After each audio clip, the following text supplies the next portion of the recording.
There was one Melusine who became fascinated with human medicine, but no human wanted her help. And there was one girl who liked Melusines, so no humans would make friends with her.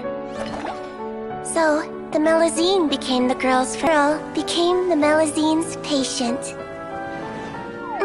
In this game of doctor and patient, a friendship was born. Then, one day, the girl fell ill. The Melusine was the only doctor to arrive on time, but the adults sent her away. Scram! Melusines can't be trusted! So just because I'm not human, I can't save my best friend? In desperation, the Melusine approached the frightening witch. She begged and begged until she got a reply. If you take this potion, concocted of sin, human face, and grow human limbs, but then you will accept that. The Melusine did not hesitate for very long.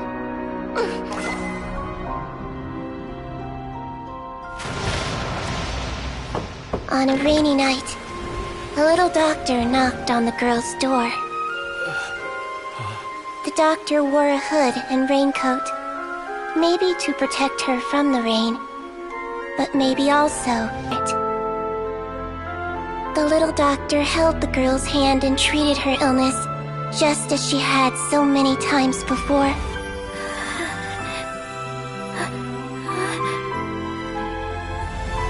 Dawn came, and the little girl's condition improved.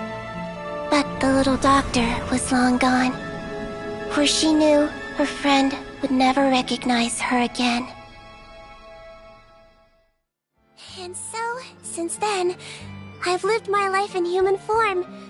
Most people who know me just think I was born this way. Ooh. A witch? A potion? Why does this sound like a fairy tale? Trust me, it's a true story. Must be the way you told it then. It just sounds so... Yeah, not every Melusine would take human form to save their human friend. That must have been a huge decision. Treating patients is a doctor's duty. We must always find a way, even when the going gets tough. Ugh. It's so crazy that they turned you away just because you were a Melusine, especially when their daughter was so sick. Well, sometimes appearance can be a real barrier. But that was a long time ago. I like how I look now anyway.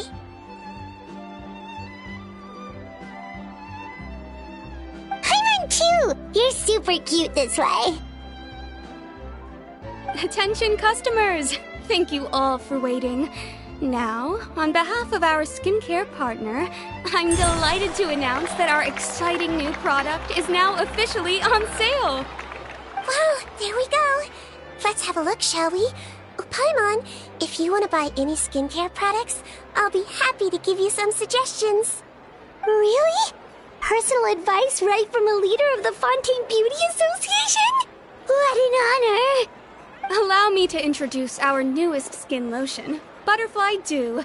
I'm sure many of you have already read about this product's trials in the newspapers. To say that it improves skin quality is an understatement. This product gets its name from the way it transforms your skin and makes it glow anew, like a butterfly emerging from its chrysalis and spreading its wings for the first time. We are... I'm Rawat, and I developed Butterfly Dew. Wow, what a looker. He's a researcher? Wow, he's really challenging the stereotype. It seems that everyone is surprised by my entrance. Or should I say, my appearance. I'm well aware that researchers are generally better known for their brains than their dashing good looks.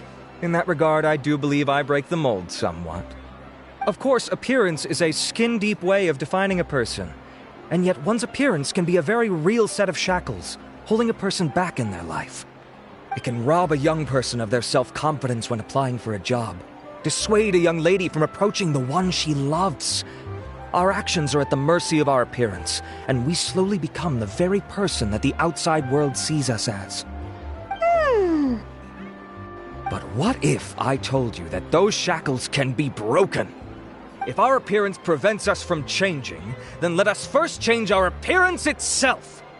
Wash away moles, birthmarks, and wrinkles, and they can no longer rob us of our confidence. Replace them with luster and radiance, and we shall never again hang our heads in shame. That is why Butterfly Dew exists. Its mission is to allow us to shed our pupae, undergo a complete metamorphosis, and embrace a new life. Well, whether it actually works or not, after that speech, Paimon's already sold! Mr. Rawat, could I ask if you've used this product yourself? Of course, I tried it many times while I was testing it. You can consider me a product ambassador. Wow, then it's sure to work! Still, I don't expect to convince you just by blowing my own trumpet. So, could I get a volunteer from the audience to try it out? Oh, Paimon volunteers!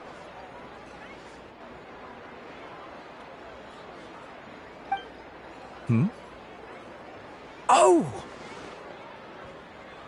Ah, what an honor! It appears we have a giant of the Fontaine Beauty Association here with us. In that case, Miss Sigewinne, could we seek your most expert opinion on this product? Sure. Well, it's very kind to the skin, and the absorption rate is high. Even for Fontaine, this is a first-rate product.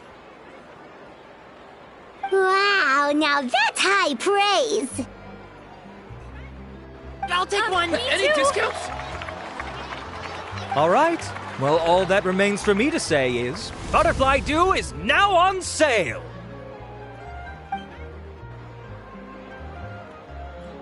Think we should buy a bottle too? Aww, really? Well, it's still good to care for your skin though, right? Paimon definitely feels kinda rough from being exposed to the elements all the time. And if you're worried about whether it's the right product for you, well, luckily for us, Sigewinne's here! Get an expert consultation.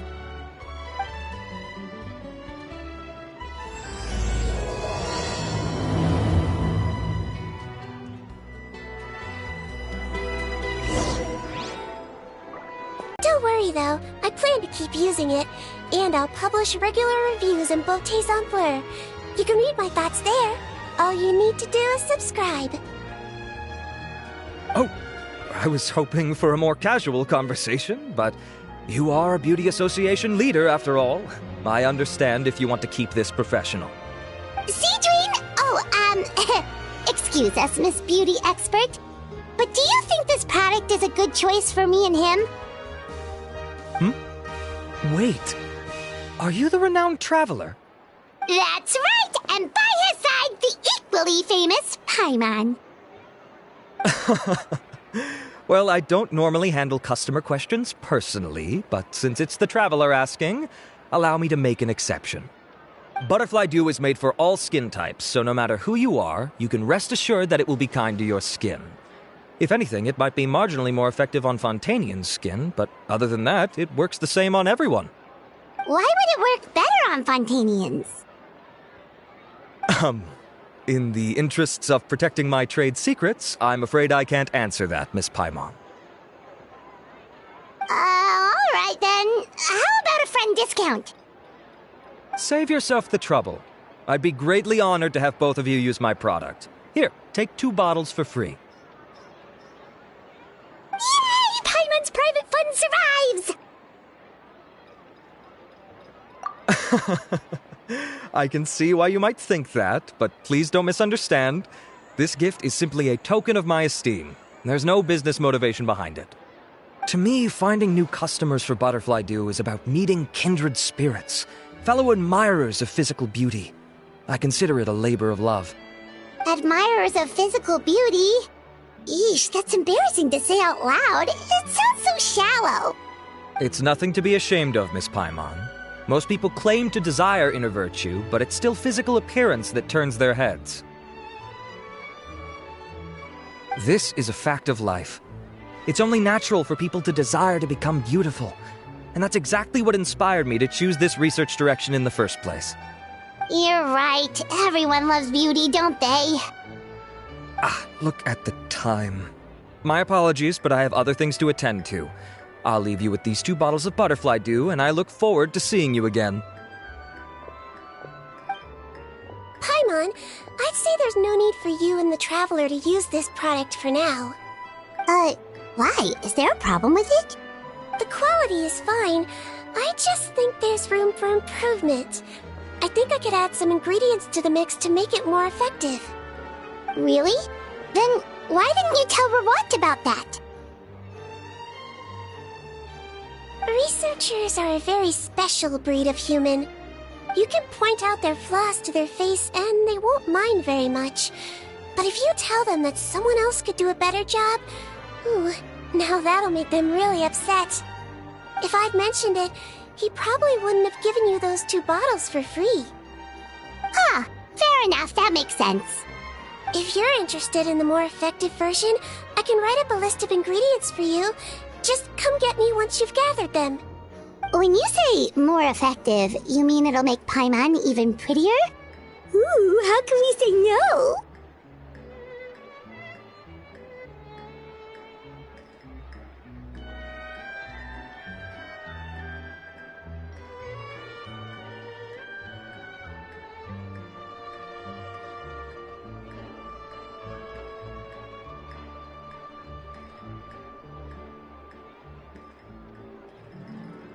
As for me, it's probably time I got back to the Fortress of Meripede. I mustn't leave the infirmary unattended for too long. Alright, see you there then!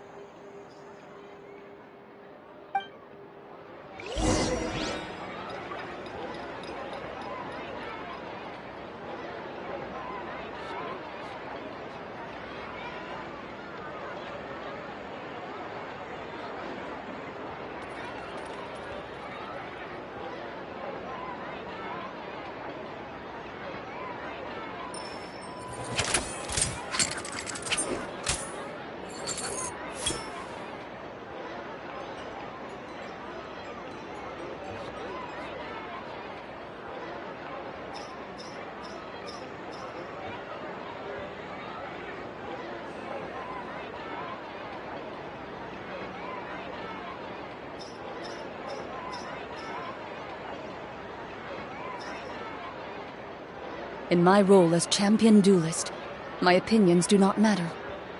For when I draw my blade, I am but an instrument of Fontaine's law.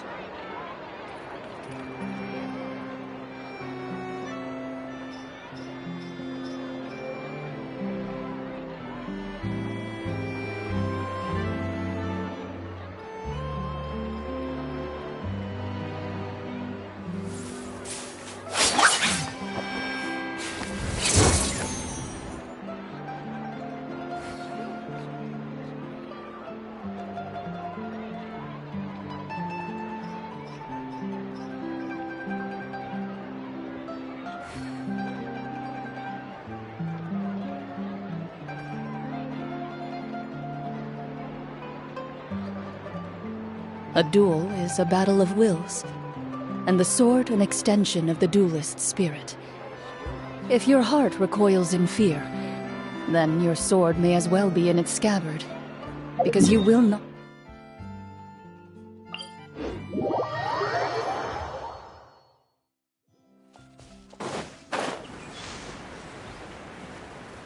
Just up ahead, Traveler! The ingredients for Sigewinne should be nearby!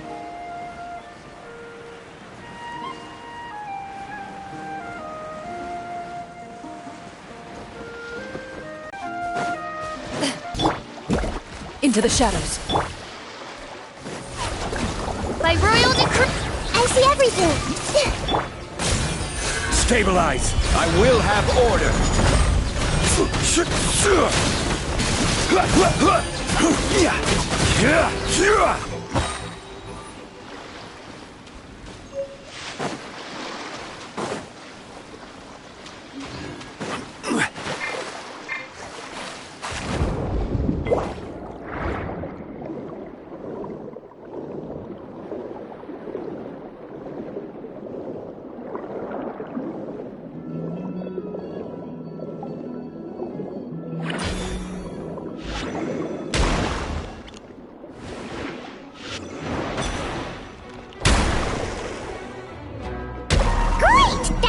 exciting! Let's head to the Fortress of Mirapede!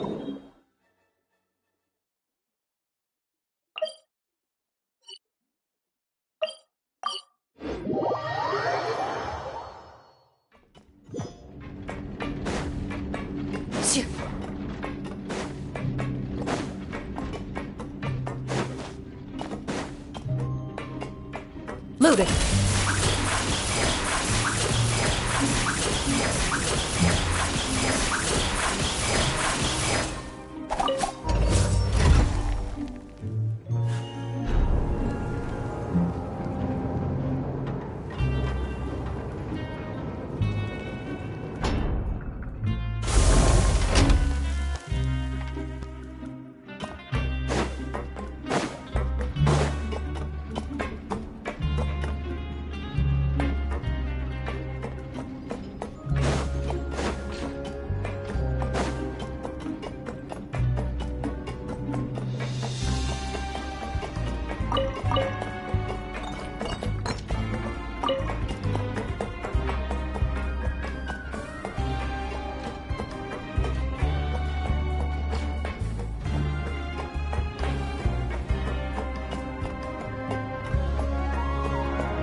Whoa, the infirmary is packed! Please, you have to believe me. I saw it with my own eyes last night. Another me! He looked exactly like me. Got it? Okay. I've written down everything you told me. Now, I have a few tests to run. Take a deep breath, and don't worry. It's nothing to be nervous about. First, which finger am I holding up? Your index finger, but I'm telling you, my mental state is fine. I'm not crazy. Very good. Now, on to the next. Hey there, Your Grace. It's been a while, huh? Ah, it's you two. Indeed it has. I would offer you some tea, but I'm afraid the timing is unfortunate. Duty calls. No worries. Actually, we were looking for Sigewinne. Do you, know what all of this is about?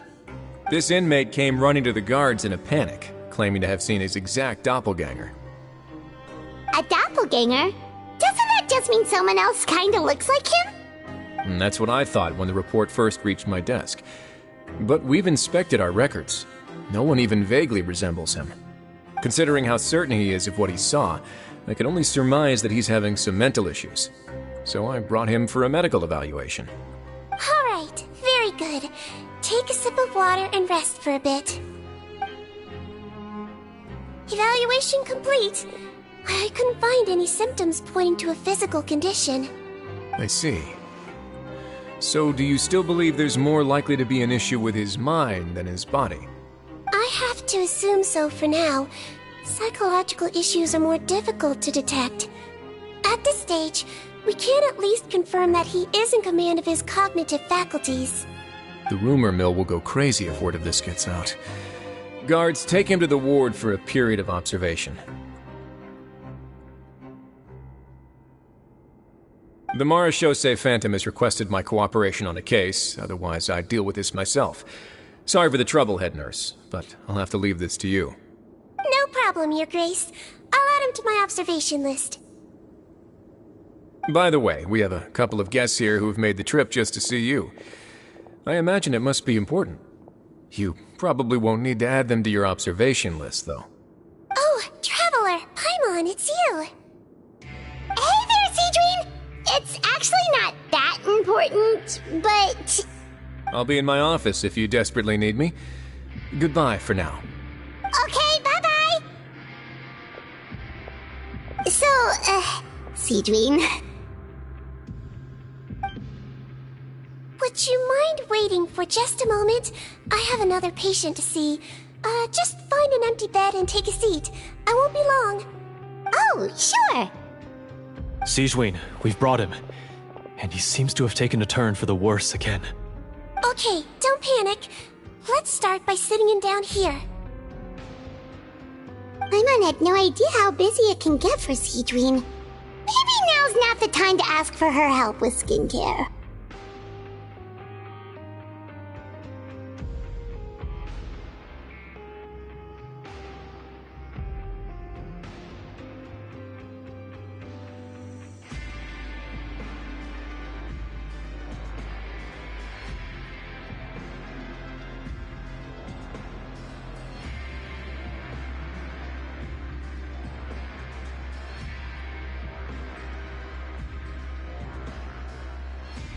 Good point. Besides, it might actually be interesting to observe her at work.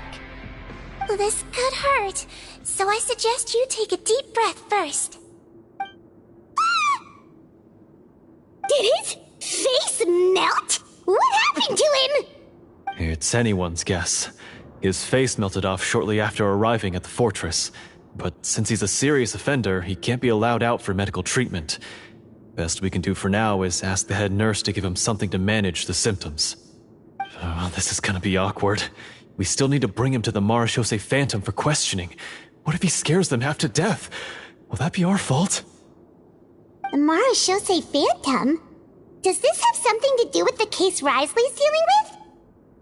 Yep, it was a huge case. They bagged a few dozen crooks in one fell swoop. And this guy's the baddest apple of the bunch. He harmed countless people. And now, it looks like it's all finally catching up with him. You done gawking? Not yet. I need to check the severity of your ulcers to decide the right dosage. Don't worry. We Melusines have a very different sense of aesthetics from humans. To me, you just look like a little kitty with slightly scruffy fur, but still just as cute. Don't patronize me. Do I look like a kid to you? Just give me the meds and let me out of here. I already missed my cell. Hey, lose the attitude. You dare talk back to our head nurse like that again? Your days are numbered. Oh, it's fine. Okay, I'm going to apply the medication now. Tell me if it hurts, alright? Look how nice Sigewinne's being. And he still talks to her like that? What a nasty piece of work. Can I leave now? Wow, not a peep. What a brave little guy. Thank you, Sigewinne. And I apologize for the trouble. So, Traveler, Paimon, did you bring the ingredients? We did, but we don't want to interfere or anything. You're busy saving lives here. Oh, don't be silly. I agreed to it, didn't I? Just hand me the ingredients, and I'll make some time to whip it into the improved version for you. Take a rest here if you want. Or, if you're not tired, I hear they're holding a new pancreation tournament in the administration area. Or alternatively, is there anything we could help you with, Sigewinne?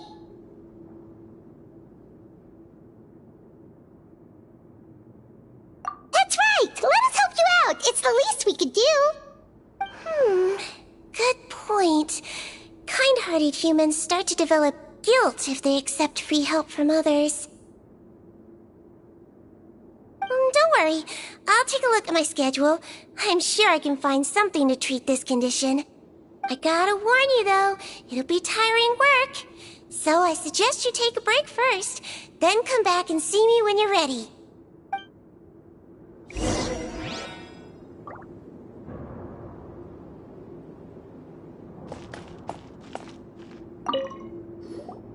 We're ready, Sigewinne. What's our first mission? We found the perfect job for the Traveler. First, I'd like you to lie down in the usual malingering inmates. And you played along very well, Paimon. I observed you two for quite a while after that. Well, this is awkward. But why do you need us to do it again now? No time to explain. My next patient will be here any second. Please just do as I say. You can, pretend like you've got a nasty headache. And throw in some dry heaving for good measure. Okay.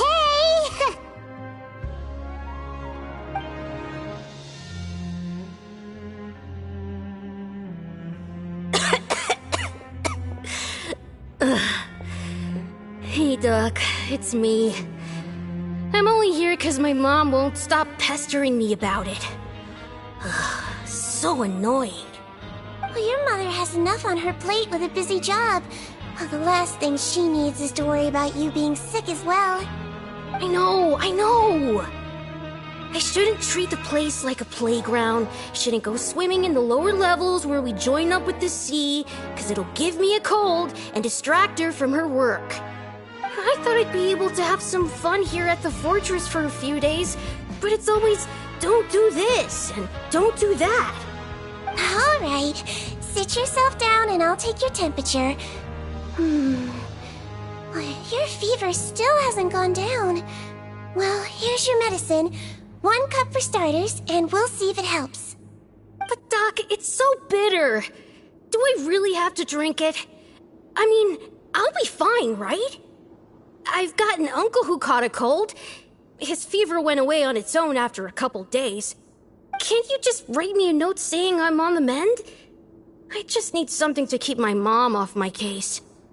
I sure can. You're a very brave boy, after all. Huh? Brave? What makes you say that? Well, if you want to rely on your own immune system to clear up your fever, then you'll have to tough it out like this guy.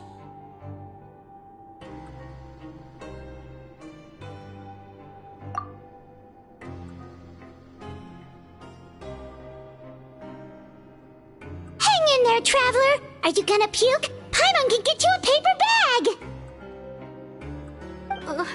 Huh? As long as you're tough enough to get through the nausea and dizziness caused by the high fever, you'll be right as rain after just a few days' rest. And if I'm not tough enough? Hey! Wake up! Wake up! Put it this way. At least you'll never have to see the doctor again, right? I think maybe I'll take that medicine after all, if that's okay. Oh, of course. Here, it's still warm. It's so bitter. All done. Great job, you two. That kid really doesn't know what's good for him. His mother's a guard here. She's been working back-to-back shifts lately, but unfortunately his father's away on a business trip right now. She had no choice but to bring her son here for the time being. He was quite happy at first. He seemed to think that the Fortress of Meropide would be all fun and games. So you made us put on that act just to scare a kid into taking his medicine? That's a pretty sneaky trick. Seems like there's a whole side to Sigewinne we never knew about. It's a technique I learned from my teacher. Oh, you had a teacher? Was she a Melusine doctor too? She was human. She passed away a long time ago. Oh, sorry. No, it's fine. I really liked my teacher, so it's always nice when I get to talk about her with other people. She was a traveling doctor, and since she didn't have a clinic, she'd go out and visit her patients wherever they were. Dealing with the badly behaved ones was her specialty. She used to say, if you can scare the little brats into taking their medicine, you won't have to hear them wailing and screeching when their condition gets worse.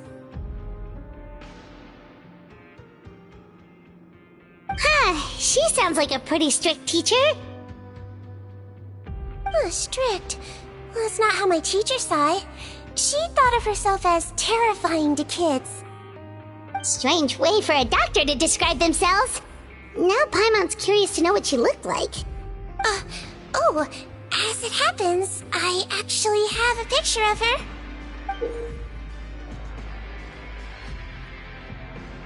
Oh, wow, yeah, okay, that'll terrify the kids. Yep. All the children she treated thought she was a witch. Why does it almost sound like you're envious of her? Oh, because I am. If she was here, all the children would take their medicine without any need for tricks. A doctor who looks like a witch. True, they wouldn't dare try anything funny with her around.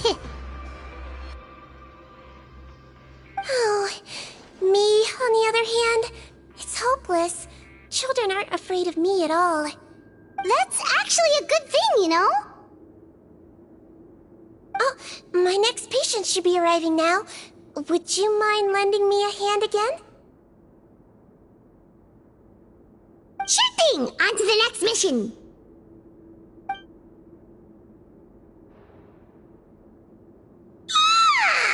Is it nighttime already? That flew by. You really have a busy job, Sigewinne. Well, thanks to you two, it was much easier today. Aww.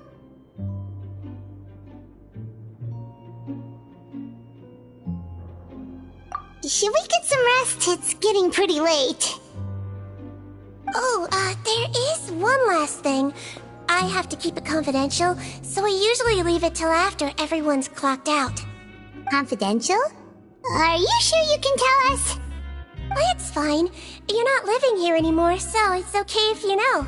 All it is I have to prepare some ingredients to make healthy meals with. Wait, you mean those healthy meals?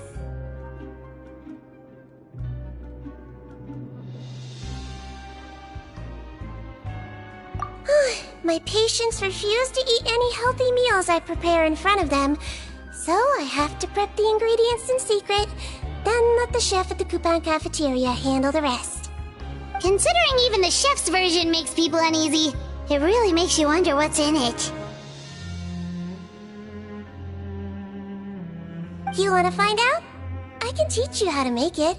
That way, if you ever suffer from exhaustion on your future travels, you can prepare a healthy meal for yourself. It's really good for you, you know. Sure?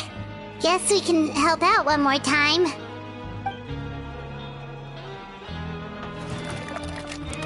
The ingredients are ready. Now, put them on the table and add them in the order I tell you. First, we add this special slime condensate, stir it thoroughly, then pour it in. Oh, see that? It adds elasticity. It looks just like tasty jelly, doesn't it? Yeah, it really does! Until you remember it's slime condensate. Next up, xenochromatic crystals. You want to crush them up into a fine powder, like powdered sugar. Wait, are those from Fontimer Aberrants? Are you sure they're edible? Finally, we'll need some high-protein meat. Frogs are an excellent choice. You just need to clean their innards, and then you're left with some lovely, tender meat.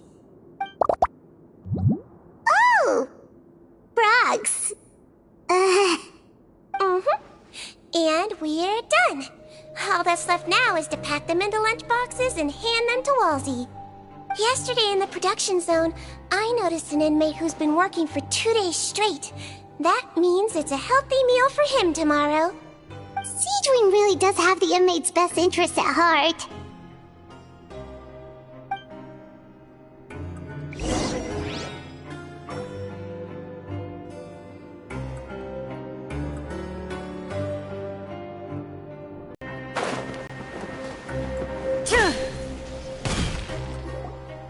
Ah, head nurse.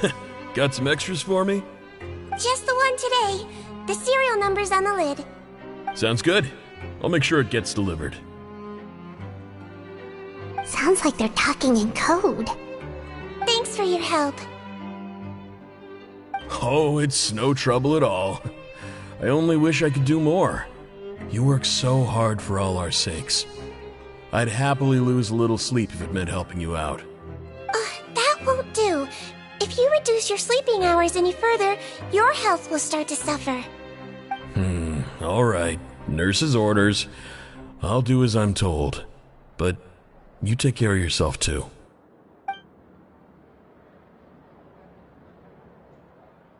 Well, I'm done with work for today. Thanks for helping out, you two. Seems like the guards and staff here have a lot of respect for you, Sigewinne. In just one day of helping you with your work, it feels like we've done a lot for the fortress. Head nurse, please, wait. I'm sorry to disturb you this late at night, but I think you'll agree, this is urgent. Okay, just relax and catch your breath. What's the matter? The guard at the observation ward, Odilon, he told me to pass on a message to you. One of the inmates there, the guy suffering from possible hallucinations, well, he seems to have made a sudden recovery, and now he wants to apply for permission to leave the ward. Huh? Already? You were right to tell me.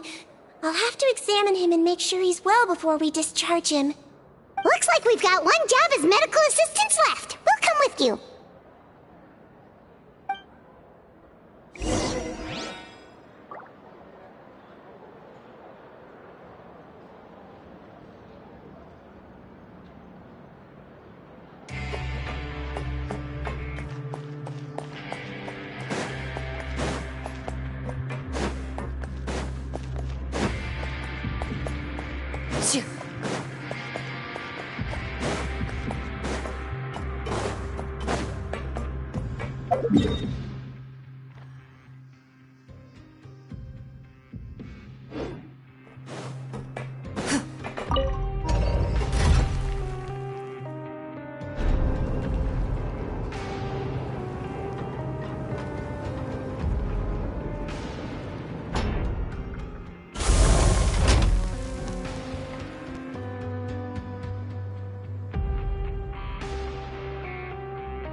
Ah, head nurse, you're finally here.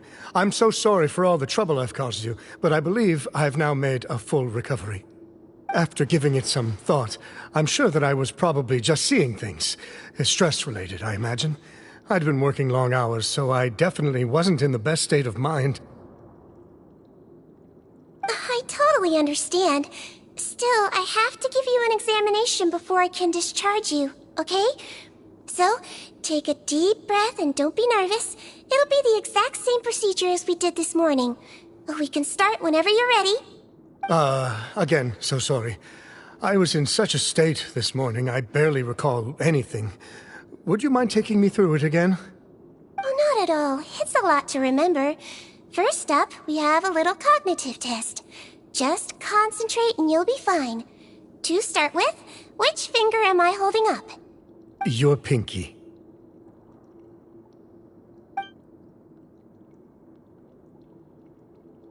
Alright, all indicators seem normal. So it was a stress-induced hallucination after all? Well, we've certainly had previous cases of mental illness caused by overwork, which is why I carefully observe everyone in the production zone. I wonder how I managed to miss the signs this time. Please, head nurse, you shouldn't blame yourself. I'm just still adapting, that's all. Pushed myself too hard, and I guess I couldn't take it. Thanks for looking after me. I'll be as good as new after a good night's sleep. And if you can give me the okay, I know I'll sleep better back in my good old dorm.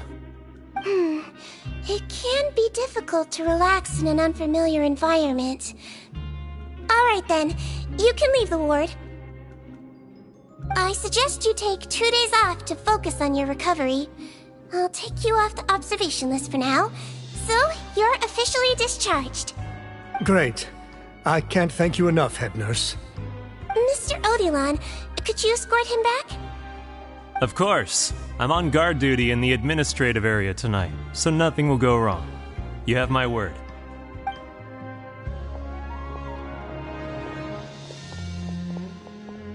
Guess you're finally done for the day now, huh?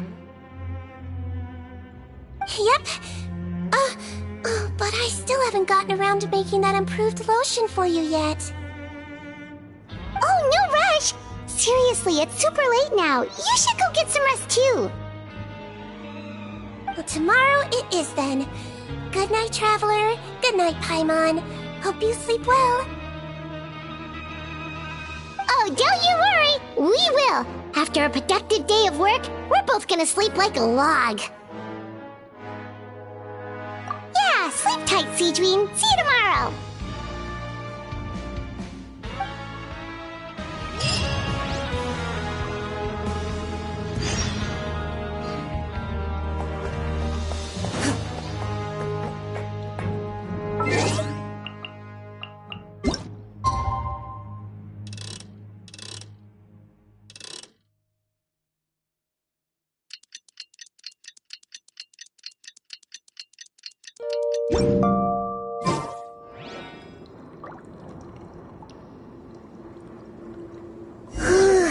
Paimon really did sleep like a log. Let's go find Sigewinne.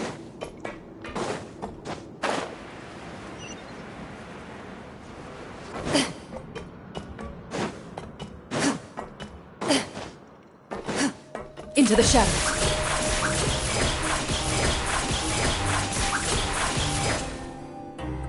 Whoa! How is the infirmary even busier than yesterday? Good morning, Traveler and Paimon. I have a few people here for a checkup, so you might need to wait for a while. No problem. Anything we can do to help? There's a bit of a complicated situation here. I'm still getting to the bottom of it myself. You have to believe me. I'm telling the truth. You're in a medical facility. Keep it down. Please, listen to me. I'm not Gascon. I'm Uy. You're a horrible liar, you know that? We get all your mugshots with the arrest warrants. It's clear as day that you're Gascon. You mean because of the way I look? I don't know what happened. I just woke up like this. Then you guys dragged me in here for an interrogation. I brought you here to figure out what's going on. If you truly are the victim of an injustice, yelling isn't going to achieve anything. At most, it'll delay your vindication. All right. I get it. This is nuts. Yesterday's interrogations went fine, and now this. Morning, Your Grace. What's going on? Remember the case I mentioned yesterday? The one brought to me by the Marechaussee Phantom? Well, we've been questioning the inmates involved this morning. Every single one of them is claiming mistaken identity. Huh. That's even weirder than what that guy was saying yesterday. The thing is, none of them have been able to provide any evidence whatsoever to support their claims. Questioning them further got us nowhere, so for now, we've brought them to the infirmary. And we thought yesterday was as busy as it got for Sigewinne. We've compiled their statements. Have a look. Perhaps there's something we missed.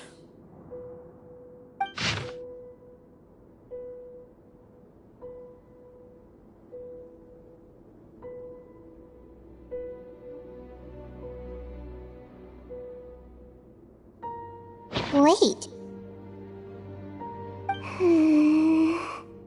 Release? Interesting. Given their statements appear to all be due for release today. I noticed that too. If that's their plan, they're underestimating us a little. Every serious offender claims... We're gonna need an excuse, though. Just say we're out of forms, and that we're furiously printing more as we speak. I'm on it. It's conceivable that our group of serious offenders somehow found a way to switch places with inmates who are about to be released, so they can walk out right under our noses. We did consider that possibility. But I mean, just look at them. They match the warrants, period. How could there have been a switch? Only if they're dead ringers for the inmates due for release, I suppose. I gave you that name list yesterday to assist in your investigation. Did that help? Yes, the inmates' mugshots were attached to the list. The first thing I did was check for lookalikes, and I didn't find any. The only other thing that stands out to me is that their voices sound a little different today. But it's not exactly hard to put on a fake voice. Oh, really? What does our head nurse make of all of this? Give me a moment. I think I have a way to confirm whether there's been a switch. I know, it's not time to change your dressing yet, but please bear with me. Huh? Isn't that the guy from yesterday? This should be Honore. He has very severe facial ulcers, which require an operation in the hospital at the Court of Fontaine. I authorized him to leave the fortress for medical treatment under guarded escort. Yes, like I told you. I'm not Putton. I'm Honore. So there has been a swap. Well, I can see what happened in Potton's case, but how do you explain the other inmates? You're not telling me their souls switched bodies, are you? No, I believe it was their faces that got switched. The method is a bit like replacing a tooth. Take the bad tooth out, put a false one in. And actually, I think I can prove it to you. Traveler, Paimon, do you remember Eric from the other day? Yeah, sure do. Then you can be my witnesses. To start with, please fetch the inmate who claims to be Eric.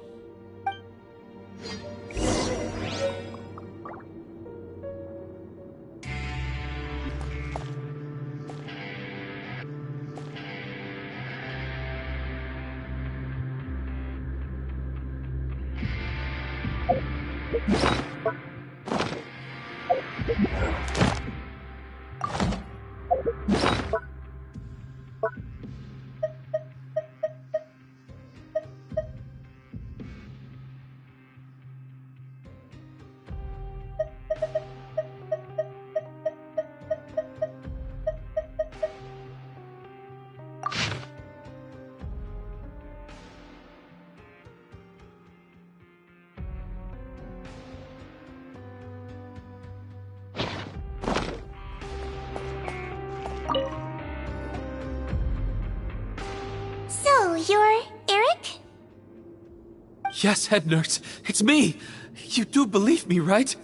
I need to do another examination on you. Same procedure as yesterday. All right.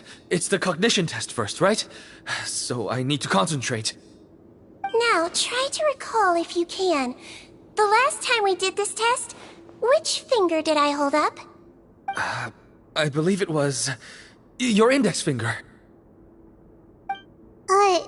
But that means...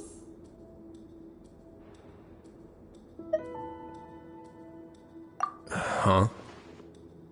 So basically, last night the Eric who said he saw another him suddenly recovered and applied to leave the observation ward. Sigewinne did another test before letting him leave, but that time she held up her pinky finger. Huh? I don't know about any tests last night. There was nothing to do in the observation ward, so I went straight to bed. Then I somehow woke up in a high-security cell. Well, in that case, there is a reasonable explanation for the strange events of the past 2 days. So, what exactly happened? The gang of serious offenders wanted to break out of prison, so they identified a group of scapegoats, namely inmates whose terms were almost up, and planned to switch appearances with them. Last night, when Odilon was on duty, they ambushed him and had one of their group switch appearances with him using their face-swapping method. That allowed them to avoid scrutiny from the other guards. Then, once all the other inmates were asleep, Odilon spent his night shift carrying out the remainder of their switcheroo plan.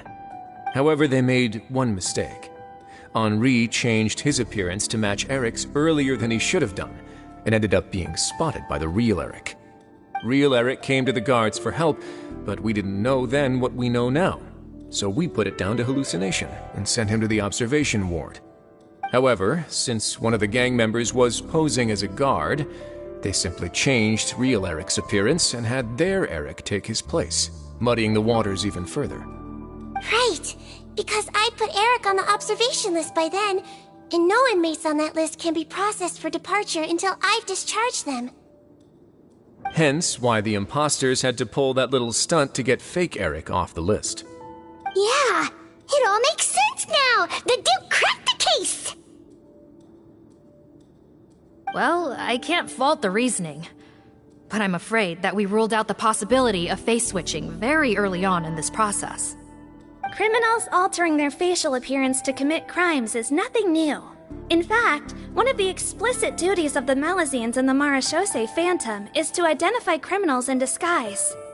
We carefully examined all the suspects, and there is no evidence that any means of disguise were used in this case. Huh. Well then, how do we explain all this? So far, it seems more likely that the gang stole documentation belonging to the inmates due for release, and are using that to commit identity fraud. Actually, there is a potion that can completely change someone's appearance. If they use that, even a Malazine wouldn't be able to detect it. A shape-shifting potion? Forgive me, head nurse, but this is the first time I'm hearing about it. If such a potion truly existed, it would jeopardize our entire investigative process at the Marechaussee Phantom. Are you certain of this? Yes, I am. But... Please, trust me in my professional opinion as an experienced clinician. At the same time, without any solid evidence, it's pure speculation. If we can round up all the inmates suspected of switching places, then have a little talk with both sides, we might just get our answer. Yep, let's do that. Okay. Well, it was our negligence that meant we had to come and conduct these post-internment interrogations. And I know it's put you out. We'll do it your way. Your Grace, bad news. I paused the releases like you asked, but we were too late. A bunch of people already got processed 2 hours ago. I checked the list, and sure enough, it's all the people who gave statements. 2 hours ago? That's before today's interrogations began. They had this all planned out. So there really was a switch after all. They really pulled the wool over our eyes on this one. We should be able to catch up with them if we leave now, right? Not if that potion is real. They can just switch faces again after leaving the fortress. And if the Marechaussee's Malazines can't even spot them, we wouldn't know where to start searching. Yikes! So we're at a complete dead end!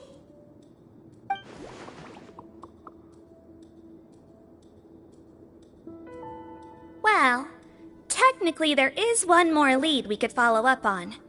We were only able to arrest this gang thanks to the help of a researcher from the Fontaine Research Institute. I believe his name is Rawat.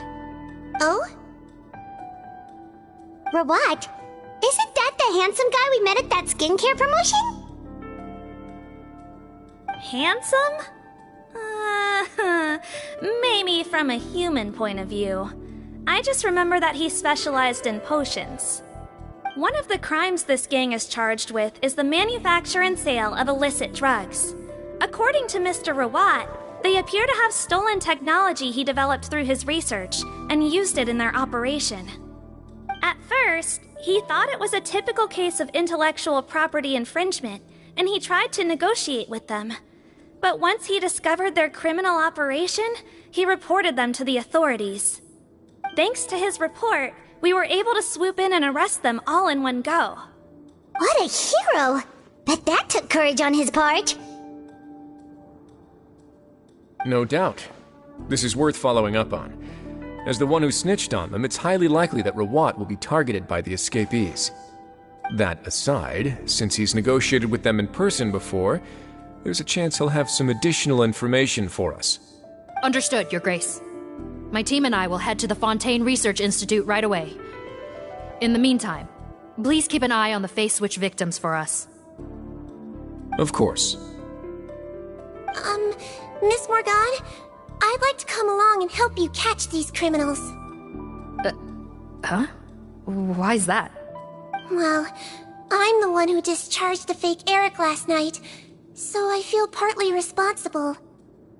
Don't say that, head nurse. Your focus was on the inmate's health, and rightly so. We can't ask you to help with arresting criminals. That's our duty. I also have a more personal reason. Cotton is a patient of mine, and if I don't get a new batch of medicine to him in time, his condition will get much worse. Look, head nurse, I completely understand where you're coming from. But arresting criminals is dangerous business. And if anything happened to you, none of us can afford to take on that responsibility. Don't worry, I can defend myself just fine. You say that, but still. If I may, Miss Morgan, Sigewinne is the one who raised the potion hypothesis, and a topic than your team. My suggestion would be to bring her with you. And if you really are worried for her safety, then...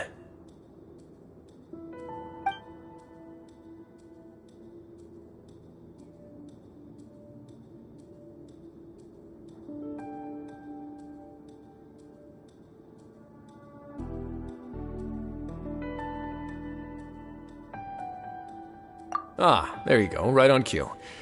Knew I could count on you.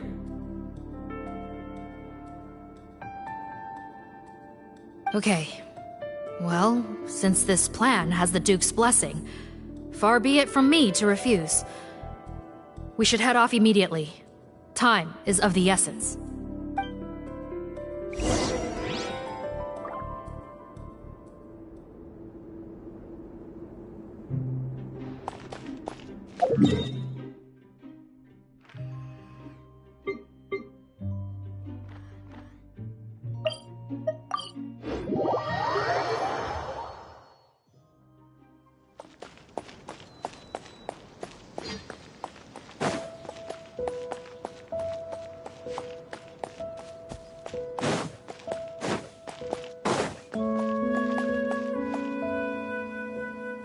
Greetings. Sorry to impose, but I'm afraid we're here on urgent business, and we're gonna need you to cooperate. The Marsh is a phantom. Let me guess, you're investigating some more illegal research? Not this time, no. We're looking for a researcher. Do you know where we might find Mr. Rawat? Rawat. Oh yeah, Mr. Handsome, right? He actually doesn't work on site here very often. Researchers in the nearby area who know him pretty well, though. You can see what they know. Just a handful? Paimon figured he'd be the most popular guy around. Well, I guess you could say he's popular. At least on a superficial about his research with his peers. That's no way to make real friends around here.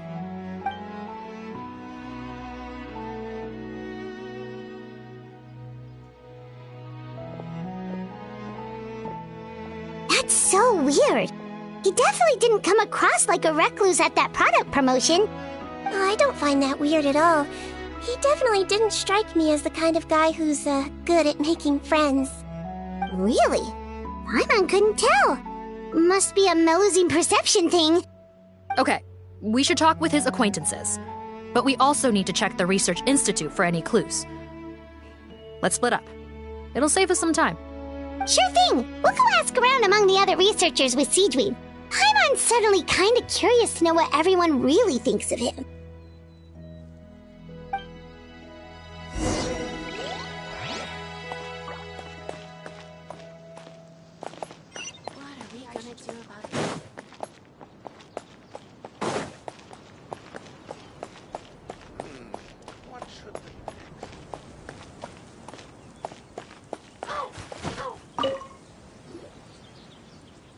Excuse us, are you Audrey?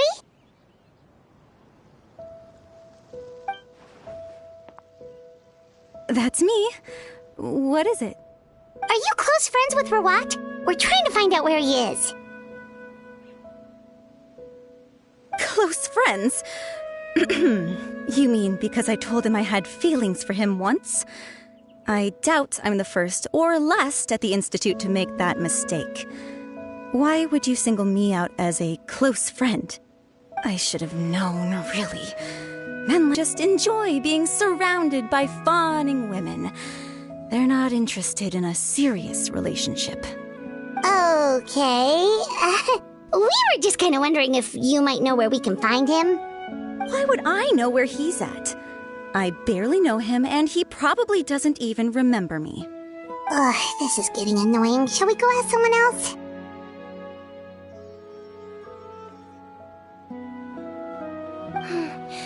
I think she knows Rawat better than she cares to. Now it might be a wasted opportunity. Maybe, but we're not going to get much out of her while she's in this state, are we?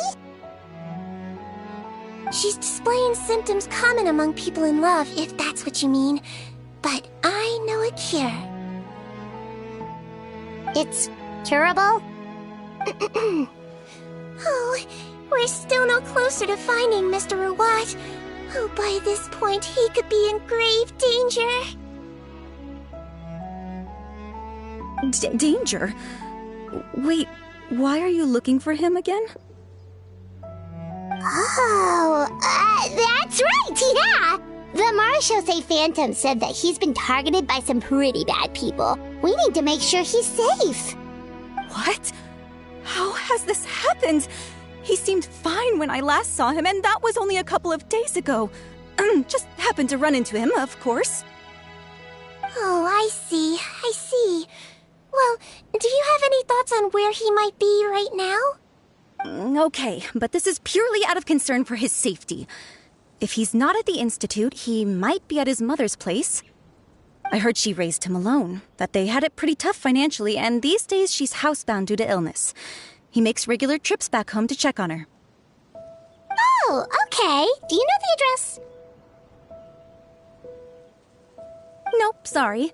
I only found out the thing about his mother because it came up in conversation once. I was just trying to find out more about him, so I could get to know him better. When I told him I had a crush on him, I offered to help him take care of his mother. And yeah, maybe that was a stupid idea, but did he really have to yell at me for it? It's like, fine, I can take no for an answer, but what's with the temper tantrum? Unbelievable. These guys only want to show you their charming, well-groomed exterior. They can't stand it when a few home truths shine through. Looks like her love syndrome is flaring up again. We need to find out Mr. Rawat's mother's address. Let's check with the Marshosei officers when we regroup. Cool, sounds like a plan.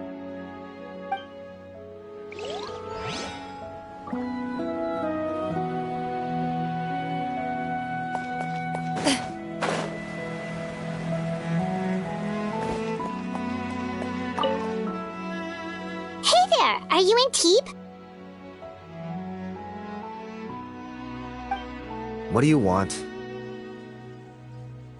We're here to ask about Rawat. Any idea where he might be? We were told you were pretty close with him. Close? Not sure that's the word I'd use. He wouldn't even let me use his patent. Huh? It's been a good few days since I last saw him. I don't know where he's at. Go ask someone else. Would the patent in question happen to be related to the new skincare product he developed? Yeah, kinda. Butterfly dew, or whatever he calls it. I heard he made a tidy sum off of that one. Okay, now we're getting somewhere. Keep going.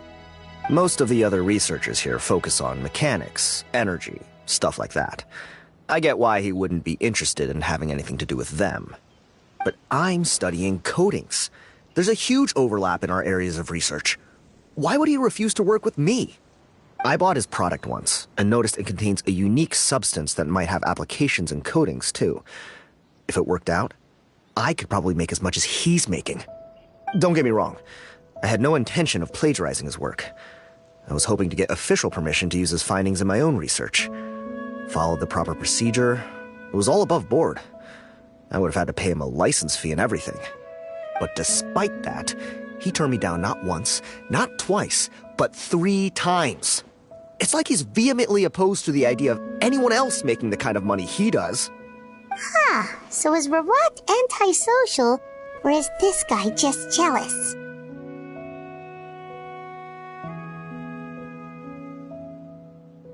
Well, it doesn't look like we're gonna get any info about Rawat's whereabouts from him. Let's go! Wait, 1 second. Mr. Antibes, next time you go shopping, you should buy some Buell fruits. Peel the skin, steep in water, then drink. It'll help calm your mood. Huh? Yeah. Thanks.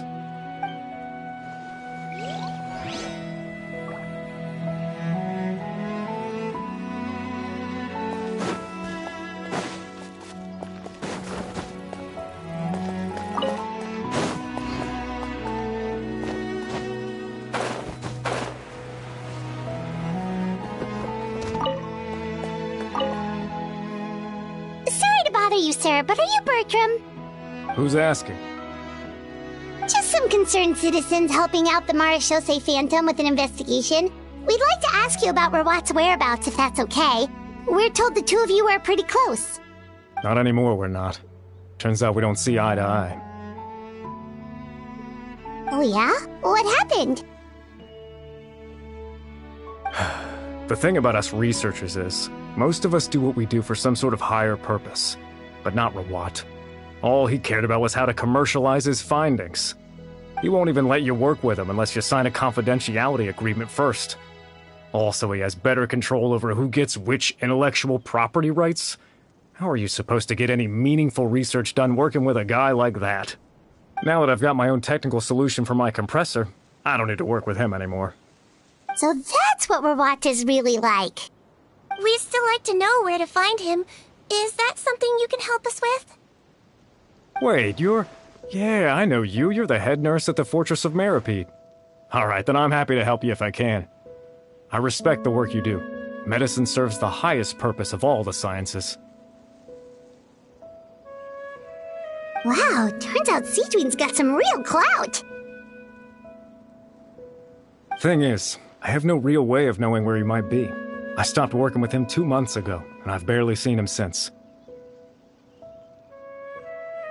But if you want my advice, I'd say go talk to the peddlers. There's a few he meets with every other day or so. Maybe they know where he's at. Peddlers? Yeah, back when I was working with him, I noticed he met with them quite often. Wouldn't surprise me if they were involved in some shady business together, because it seemed like they went out of their way to avoid discussing anything in my presence. The little I overheard was about manufacturing and selling pharmaceutical drugs. Like I said, he's all about the money. Drugs? Doesn't he work with skincare products? Do those count as drugs? Who knows? I never cared to find out. He's the morgue rubber, not me. Thank you. You've given us plenty to work with. Welcome. Goodbye. And may we both reach new heights in our scientific endeavors. Well, that's all 3 researchers. Let's head back to the meetup point.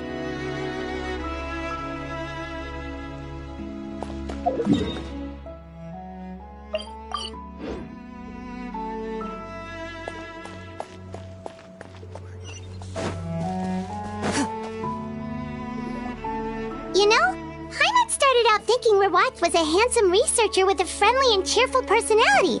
It's such a surprise to learn that his peers have a different impression of him. So what's your view of him now, Paimon? A handsome researcher whose difficult upbringing turned him into a profit chaser with a chip on his shoulder? So your thoughts about his appearance haven't changed at all?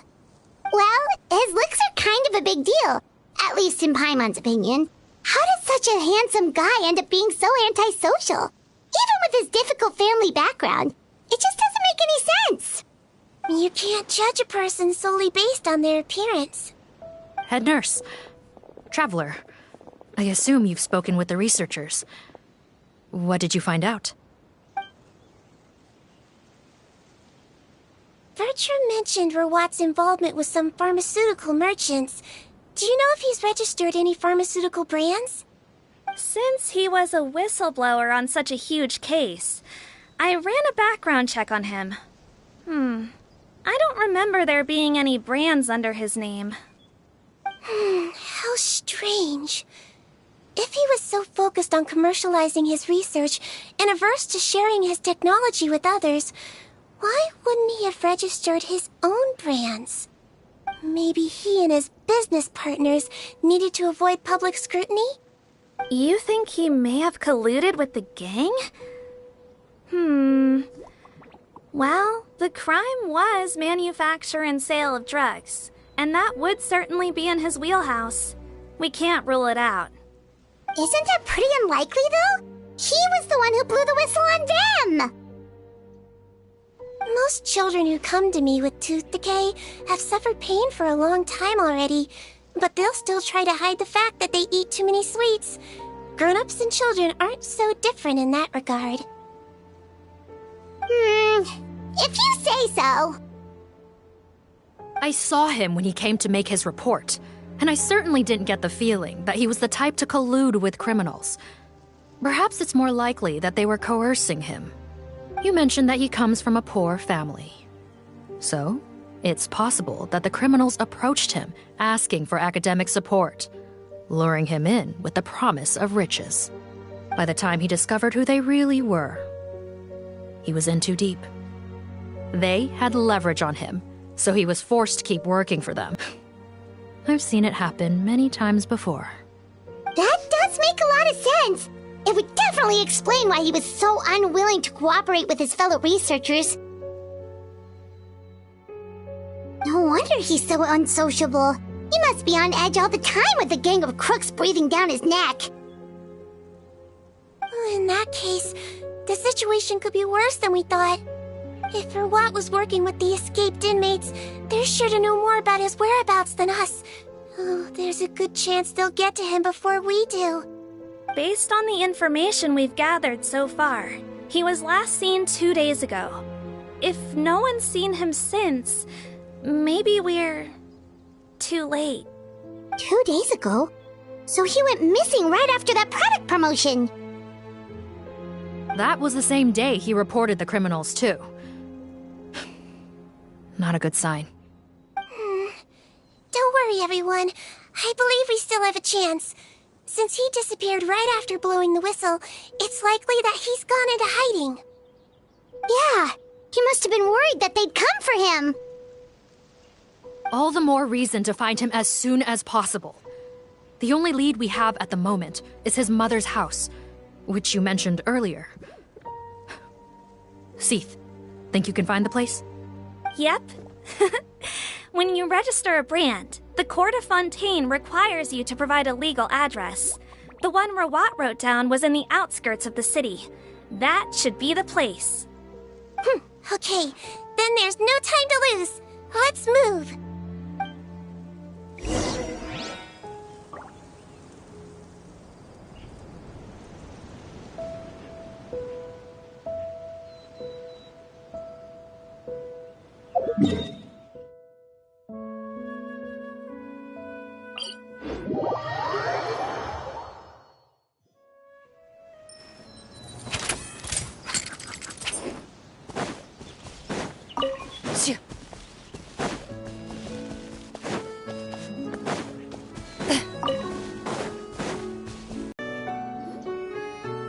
All right, this should be the house. I'm pretty sure this was the address. Okay, I'll knock.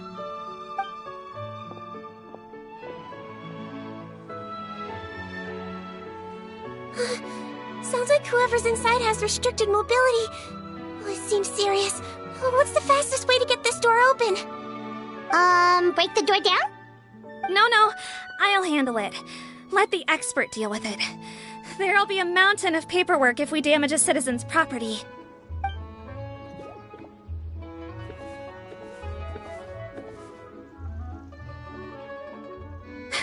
Calm down. Deep breaths. Remember your training. Control your strength. And... it's open! Seath, take a few people and lie in wait. Keep your eyes peeled for any activity around the house. The Traveler, head nurse, and I will go inside.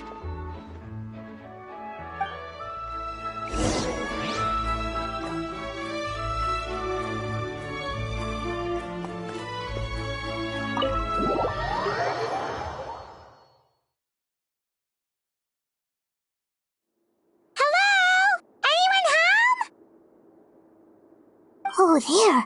On the bed, there's an old lady. That's gotta be Rawat's mother, right? She doesn't look like she's in any state to be answering our questions, though.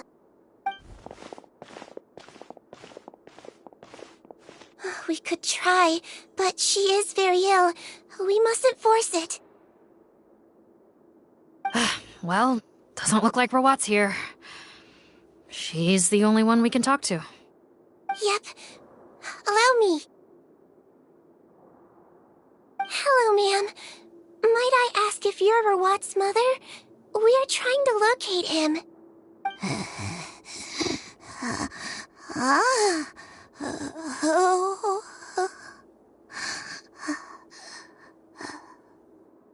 Hard of hearing, perhaps. Does anyone have a picture of Rawat? I have one here.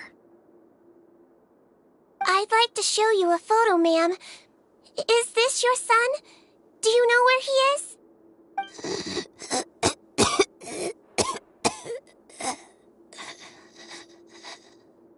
Looks like this isn't gonna work after all. Well, looks like we're out of leads. If Rawat's not here, things are looking very bad for him. Is it possible he could have avoided returning here because he knew he'd be in danger? Maybe. But if so, where do we look next? Maybe we should take another look at the Institute. Yes, so. I suggest we all return there now.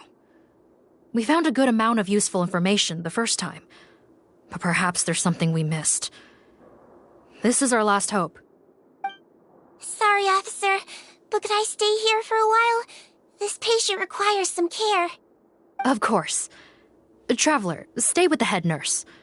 You're technically here as her assistant after all.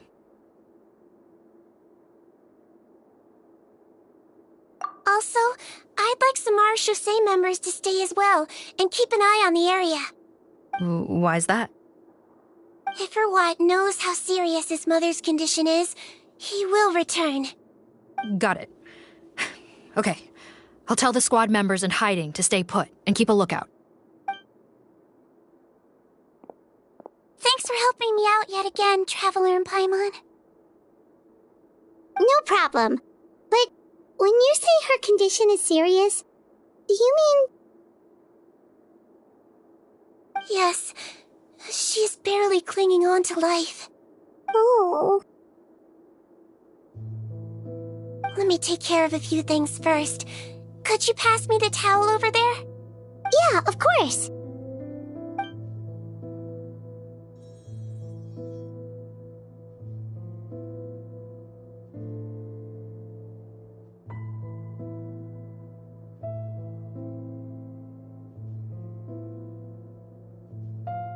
I can tell that her family has tried a lot of different treatment methods, including some very expensive medicines. Unfortunately, her condition is so multifaceted that a recovery looks all but impossible. Sigewinne, Paimon bets being a nurse must be pretty tough at times like this. Yes, it makes me a little sad. In Melizine's eyes, a human's birth, aging, sickness, and death are as much a part of natural law as sunrise and sunset. But human medicine can defy that law to some extent. In that sense, it is a science of miracles. That is why I became fascinated with it in the first place. But it was only after I truly became a doctor that I realized miracles don't always happen. Even the greatest doctors cannot cure all diseases. Sigewinne. Oh, don't worry about me, Paimon. A doctor's duty is not to cure all diseases, but to treat whatever ailments they can. At the very least, I can lower her fever. That way she'll suffer less, and she might even be able to see her son. Yeah, all the more reason to find Rawat as soon as possible, even if we don't catch those crooks.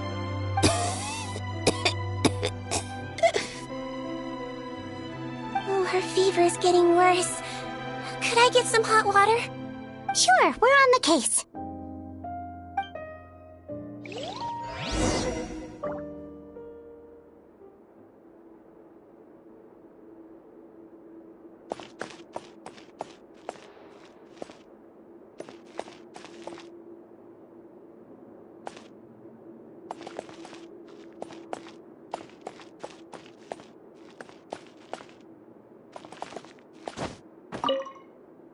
I'll take care of her.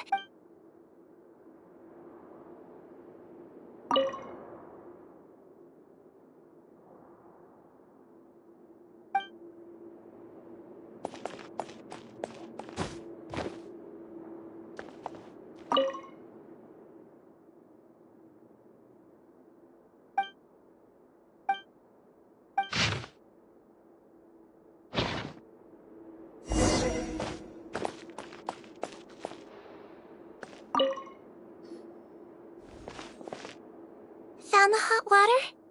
Sure did. And look what else we found. Judging by this journal, it seems like Rawat has a private lab. There's a good chance he could be there right now. We gotta go tell Officer Morgan right away.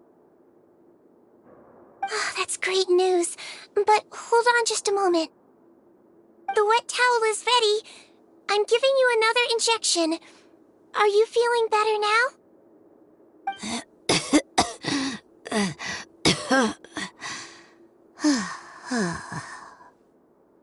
It's all right. We'll go bring him back. Please hang in there. Thank you.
It's Officer Morgan! They're already here!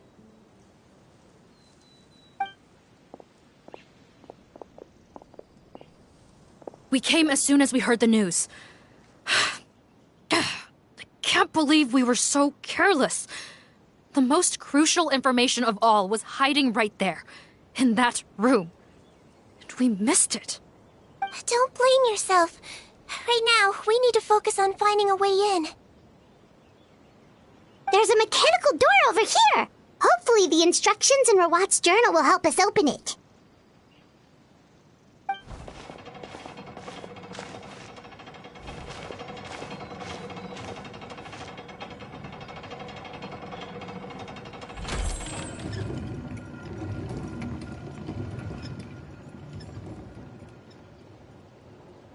It's open. Let's go in.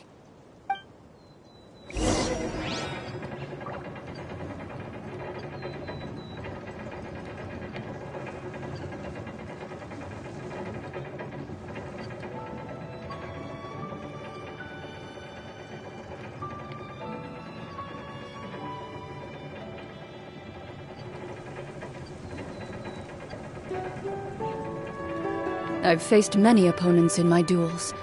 Most of them I defeated. The rest surrendered. No, I have never lost a duel.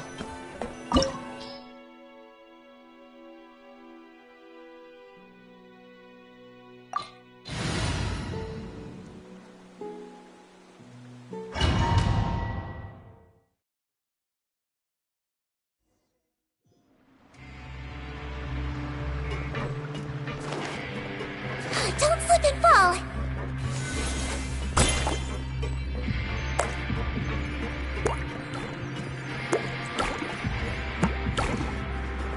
How did they get in here? Captain, up ahead! Those look like our fugitives! So they found this place too? Into the shadows.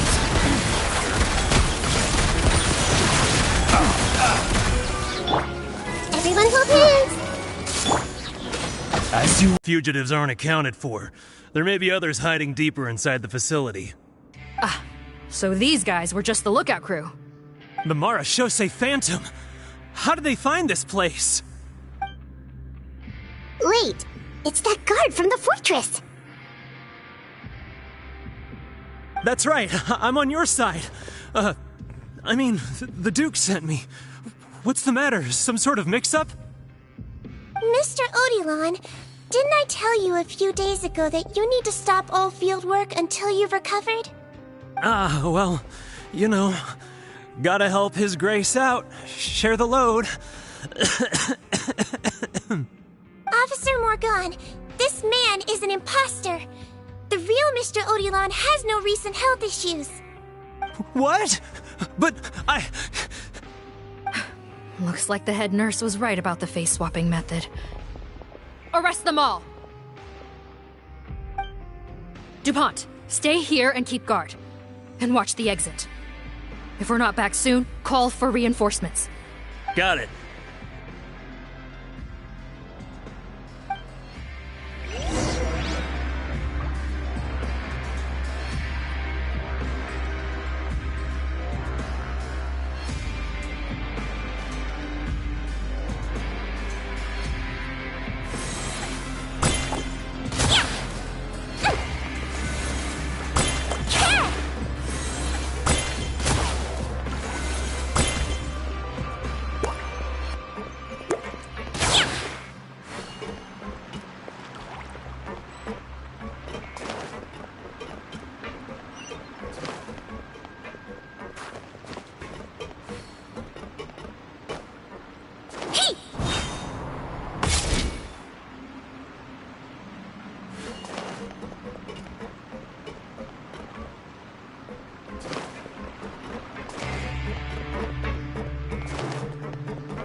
Crumble!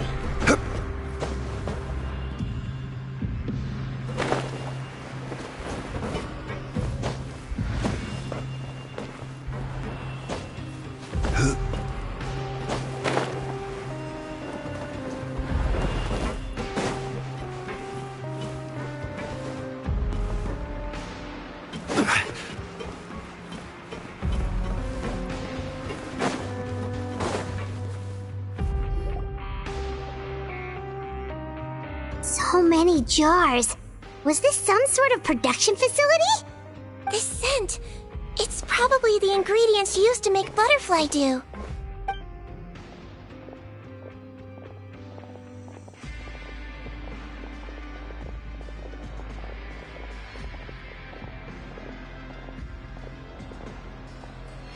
How come they're all empty? Did it sell so well that he ran out of supplies? How strange. Why would Rawat choose to manufacture a popular product like that in such a difficult-to-reach location?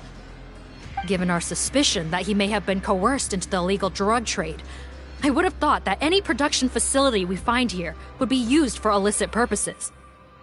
Perhaps butterfly dew is itself an illegal drug. Do you have any evidence for that claim? No, just a guess. We need to find Rawat as soon as possible. He has all the answers we need. Understood. Well, let's not linger here. Let's go. Come on.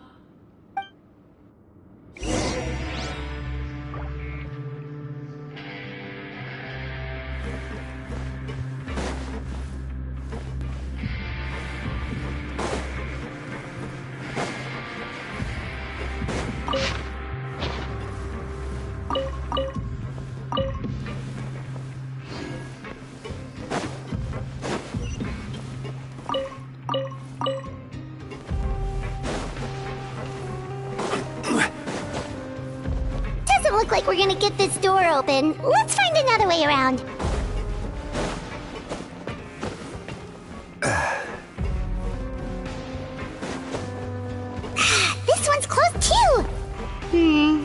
What's with those carts and tracks? Oh, maybe it's one of those doors that opens when it senses cargo passing through. There's a loaded cart right over there. Let's bring it to the door and give it a try.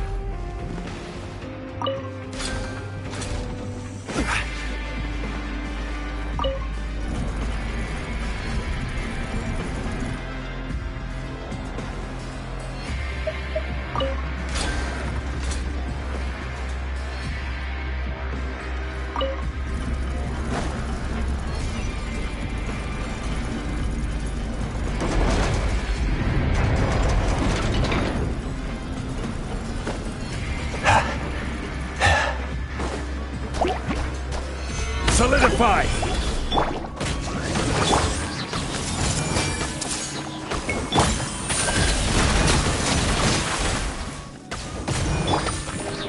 Hold still.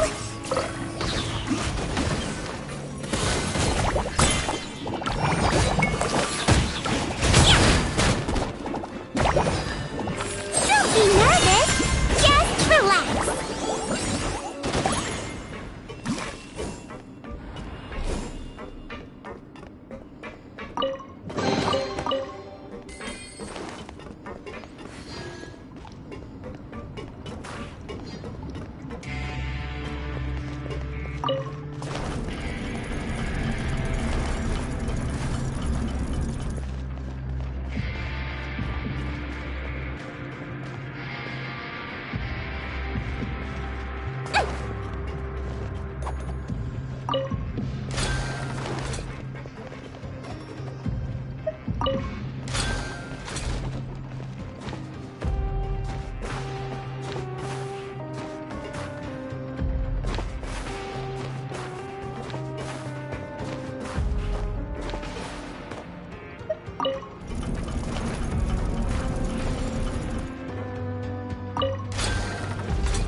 Don't slip and fall.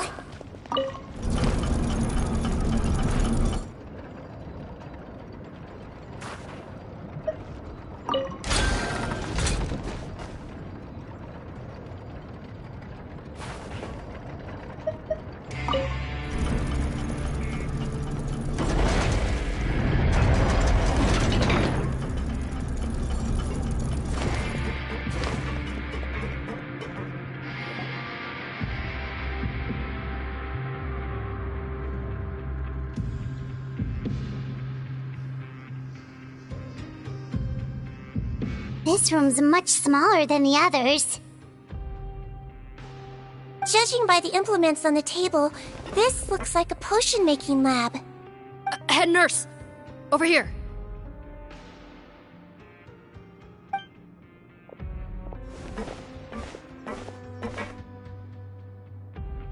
Let's see. Huh? Robot's clothes.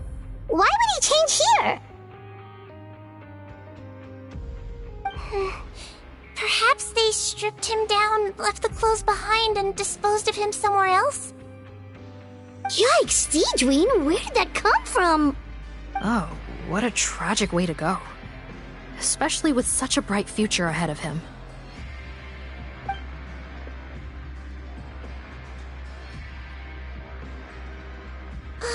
There's a path leading further on, Officer Morgan. Let's keep up the pace.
Shh! There's a whole bunch of people in there!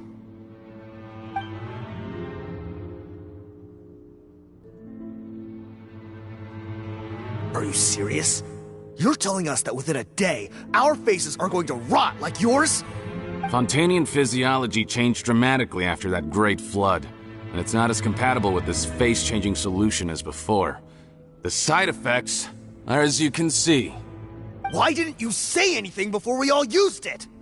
Look, my plan got you all out of prison, didn't it?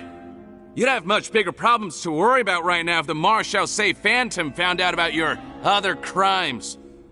Consider an ugly mug getting off lightly. Ugh. You're just lucky we didn't leave you in there after you disappeared on us with no warning. We only let it slide because we're former partners. And now you have the gall to pull a stunt like this? Partners? Make no mistake, each of us is only looking out for himself. If you place too much trust in others, well, I'm afraid that's your problem. You hid things from me too. Remember us here for a reason? There is no plan. We followed him here on the promise of more juice, but it turns out there ain't a drop here. Besides, what does it matter now anyway? He already said, even if we did get our hands on more of that stuff, switching faces again solves nothing. They're still gonna meld off eventually. I said enough arguing! Potton, tell us the plan. The most practical solution is to continue using the potion. Keep switching to a new face before the ulcers can start forming. Are you kidding me? This stuff was hard enough to get a hold of even when we had a supply. Now you're asking us to use it like skin lotion, after the flood all but wiped the supply out? Well, there is another option. But you'll have to make a deal with me first. Okay, now we're talking. What's the deal?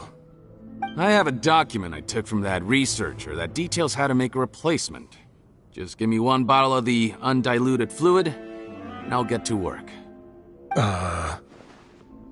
What's the problem? I thought you always kept reserves. Or do you really just have one spare bottle each? What do you think? That we were shipping them into the fortress of Meripede by the basket load? Well then, say hello to never showing your marred faces in public again. Ugh, I've heard enough! Get him! Let's see if that document even exists! Freeze! Marshal Say Phantom! What? Who let them in? Officer Morgan, before anything else, please find out Rawat's status. Rawat? I don't see him. Hand over the hostage now, if you want any chance of avoiding an extension to your sentences. Spare us your condescending attempts to coax us back to our cells. You think we're looking to negotiate? Rawat is dead. Potton? Arrest them all! Don't let anyone get away!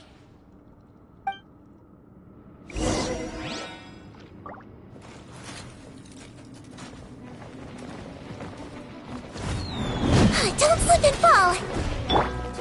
By royal decree! I see everything!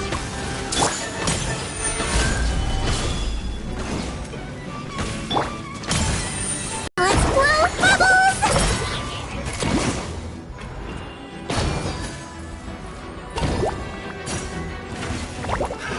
Another test subject. Freeze!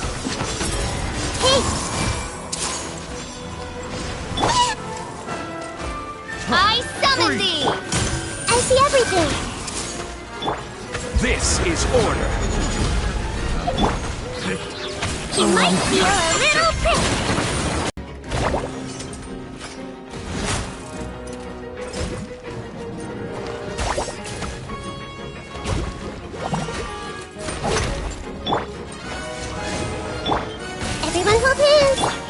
Noted.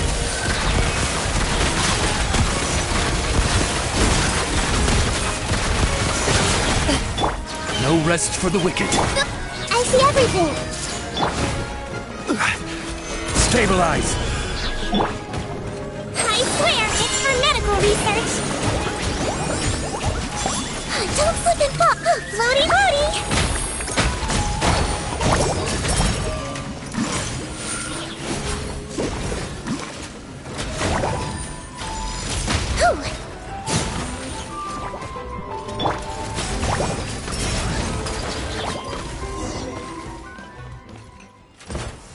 Huh. Gotta say, I never expected to see the head nurse in combat. Some patients respond better to a more aggressive treatment plan. Did we get everyone? Captain, we finished the head count. Potten's missing. Over there! The door's closing!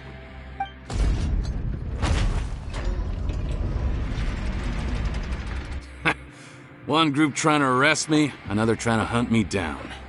Good. I gotta kill two birds with one stone. How did he get up there? There must be a secret passage somewhere. Find it! Don't waste your energy. I already sealed it off. How naive. We have more people outside. If we're not back out by the agreed time, they'll come to our rescue. Well then, you'd better hope they get here in time.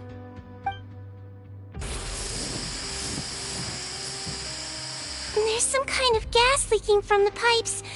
Be careful, it's poisonous. This is our distribution center, where we store the product derived from our source solution.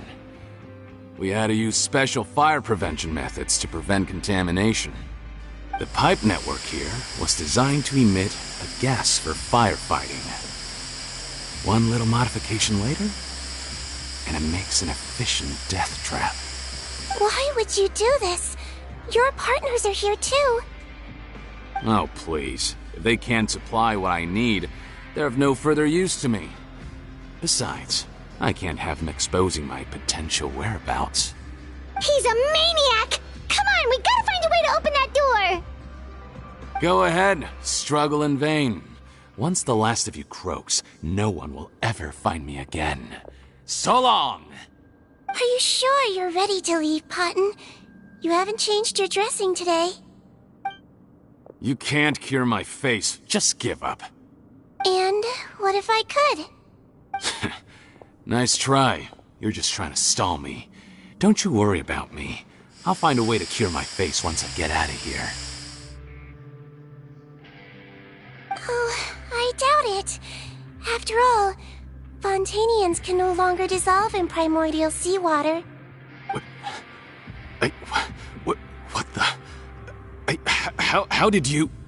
The key component of the face-changing potion is the fluid left behind by dissolved Fontanians. It might look like ordinary water, but it has some unique elements in it.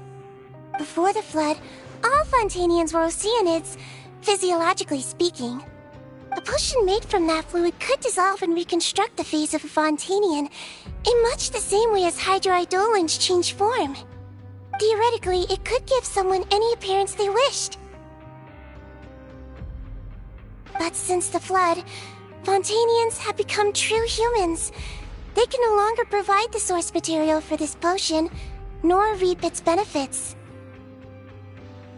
Are you saying this potion is made from Fontanians dissolved with primordial seawater? Then their crimes are far worse than I thought. How could you know all of this? No, wait. Of course! Well, well. So that's why you have a human appearance. It also means that I have a formula you're unaware of. The air's getting thicker. It's getting hard to breathe.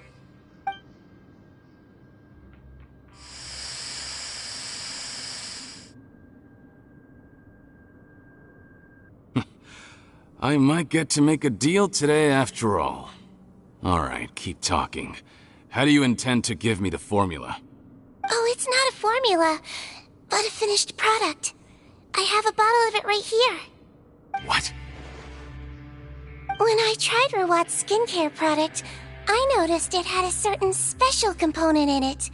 So I had my friends gather some other ingredients for me, and sure enough, a little experimenting later, I'd produced the potion. I'm guessing his skincare lotion contains the fruits of your joint research? Huh. Impressive guesswork. Yeah, we were his supplier for some of the raw ingredients. But it only contains a tiny amount of the active ingredient. The effect is minuscule compared to the undiluted fluid. Well, I found a way to reverse the dilution process, giving the skincare lotion a similar effect to the fluid it is derived from. That's impossible. If I tell you some of the ingredients, I think you can figure it out. First, you need to combine tainted hydrophantasm tissue with transoceanic pearls at a ratio of around 3 to 7. Tainted hydrophantasms and transoceanic pearls. I see. Can't believe I never thought of that. So, can we make a deal? Sounds good to me. There's a delivery pipeline beneath this window. Drop the potion in, and I'll release you all. Nope, not trusting you that easily. You're like those naughty kids who try to hide their illness. Open the sluice gate first, then I'll hand you the potion. Even if you're not bluffing, your potion won't cure my face permanently. You really think you have any leverage here? I'm not closing the valve this time. Clock's ticking. Fine, then I'll just stand here with the potion in my hand. And when I faint from the poison, I'll drop it and it'll be destroyed. No.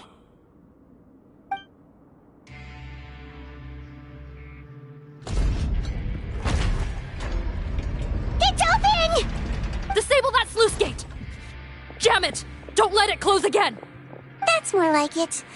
In that case, a promise is a promise.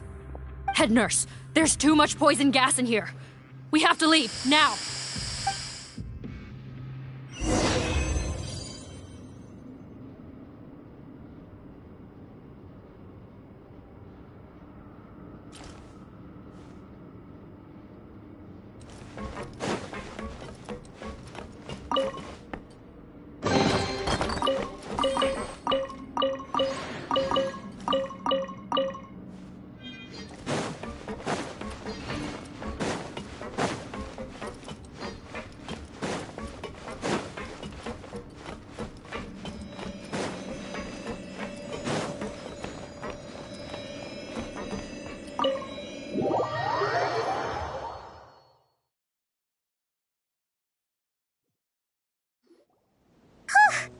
That was too close.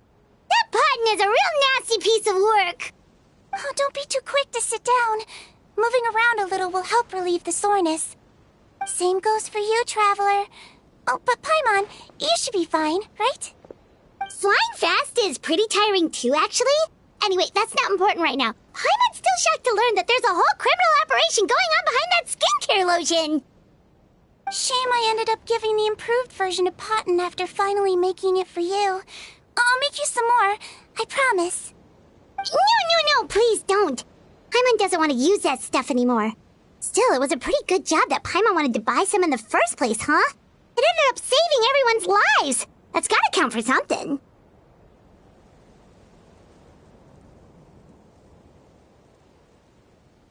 Yeah, Paimon was just kidding. Head nurse, I've done a final head count of our team and the criminals. Everyone's here and doing fine. We're ready to escort the fugitives back to the fortress of Meripede. It's a shame that we didn't find Rawat. At this point, I'm afraid he's probably deceased. What a horrible bunch. Especially that Potten guy. If he hadn't made good on that deal, we'd all be dead because of him. No, we wouldn't. I always keep a whole bunch of antidotes on me for emergencies, and one of them neutralizes that poison gas. We'd have been fine, even if you hadn't opened the gate. What?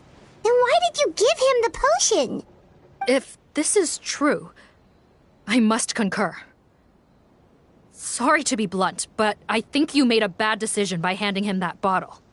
If he changes his appearance and flees Fontaine, it's unlikely that we'll ever find him. No matter how cooperative his accomplices are when we question them. No, you don't understand.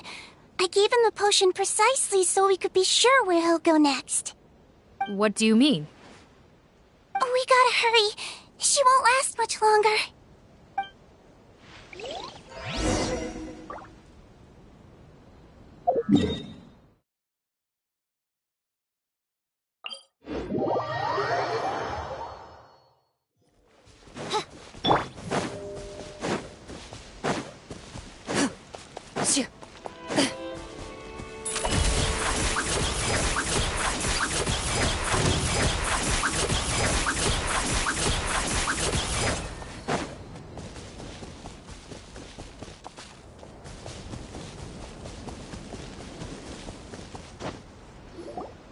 Don't move a muscle.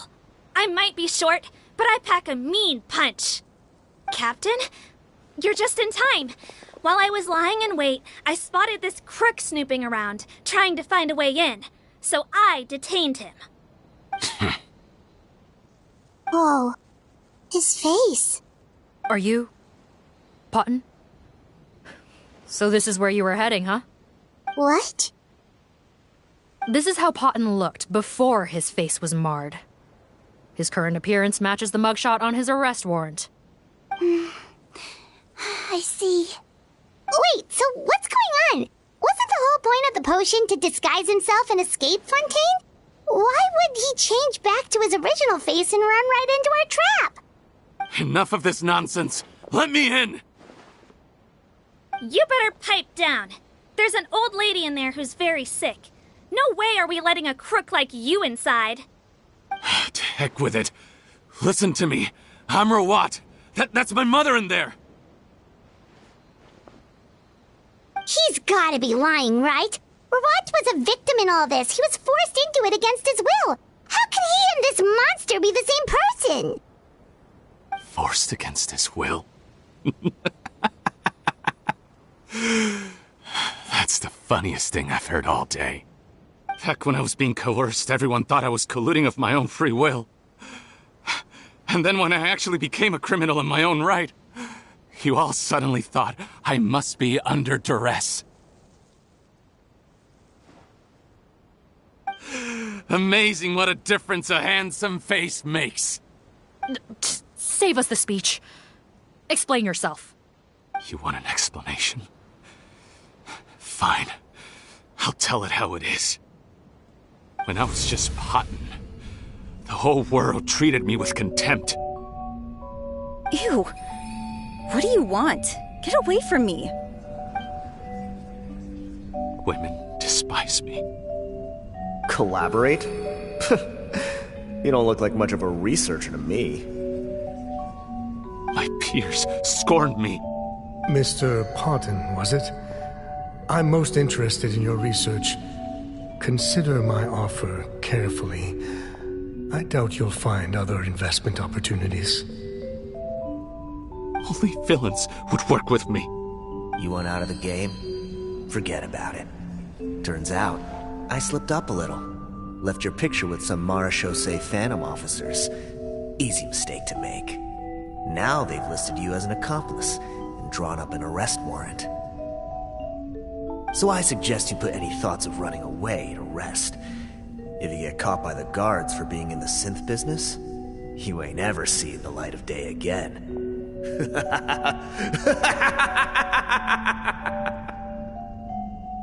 There was no way out for me. Until I could stop being Potton. Mr. Rawat, I have something I'd like to tell you. I became popular with women. This new potion you developed is fascinating. Genius, in fact. Would you consider working with me? I'd be happy to sign a licensing agreement.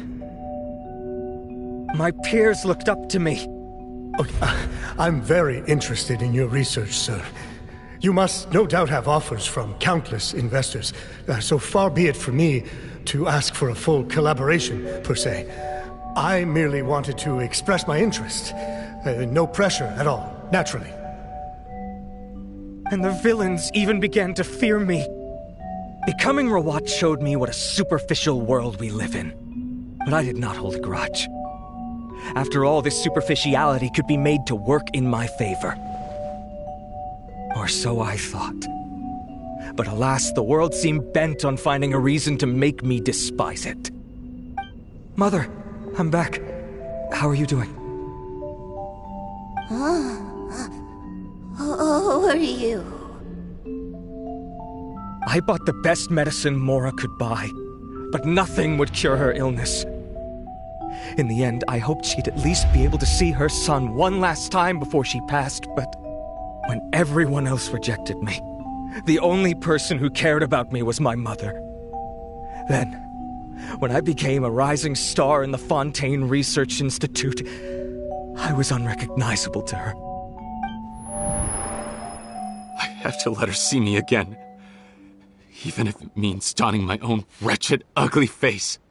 Well, is that enough explaining for you?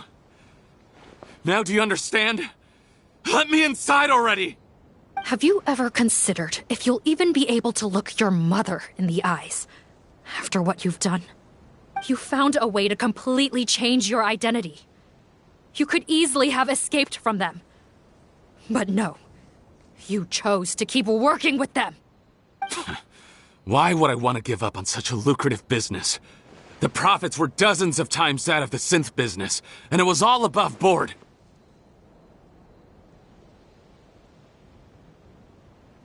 So you kept being a villain just for the money? Villain? By what standard? Is doing evil deeds really what makes someone a villain in your eyes? Or does it all come down to the way they look? None of you saw a villain when I was wearing my other face, did you? You have no right to judge me! You're all just fake people living in a hypocritical world! I regret nothing! My mother would understand! You're a villain to the core! But especially that tongue! Honestly, I don't see a villain when I look at your current face either. Don't humor me. You don't seem surprised by my confession in the least. How long have you known the truth? I didn't know anything for sure until you chose to take that potion bottle and spare our lives. But if you're asking when I started suspecting you, it was the first time you came to see me at the infirmary. I had to confirm my suspicions. That's why I chose to join this investigation. Are you kidding me? A young, promising researcher and a wretched criminal? What on earth gave you the idea that they could be one and the same person? Well, there were no visual clues. This potion's face-changing effects are very powerful. Even as a Melusine, I couldn't see through the disguise. But I believe I understand humanity a little better than most of my kind. Humans have certain fundamental qualities that do not change with their appearance. Fundamental qualities, huh? So you think you're the one who's seen through me, do you? Most people probably don't know this, but I think I can guess what your deal is. Melusine constitutions are very close to that of water, so it stands to reason that the potion should work on them too. You use it yourself, didn't you? That's why you have a human appearance. Sigewinne? Yes, you're right.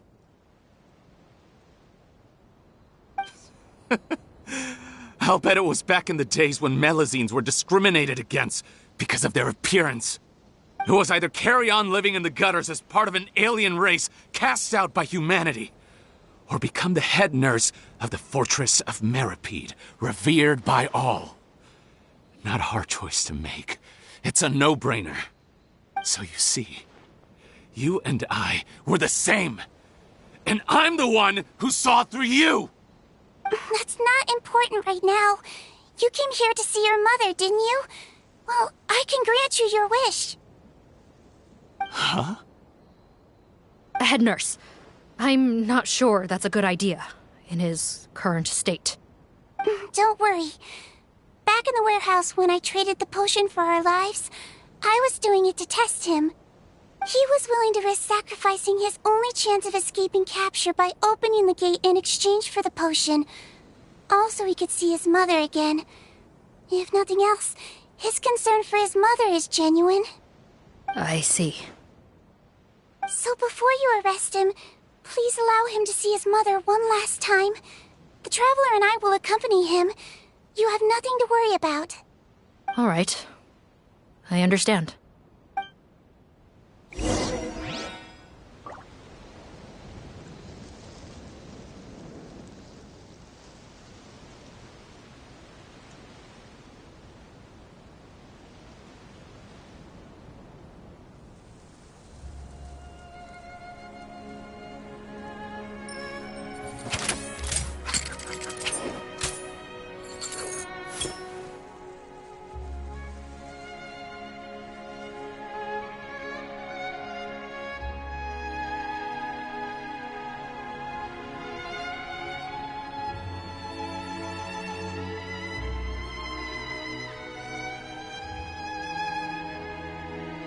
In my role as champion duelist, my opinions do not matter. For when I draw my blade, I am but an instrument of Fontaine's law.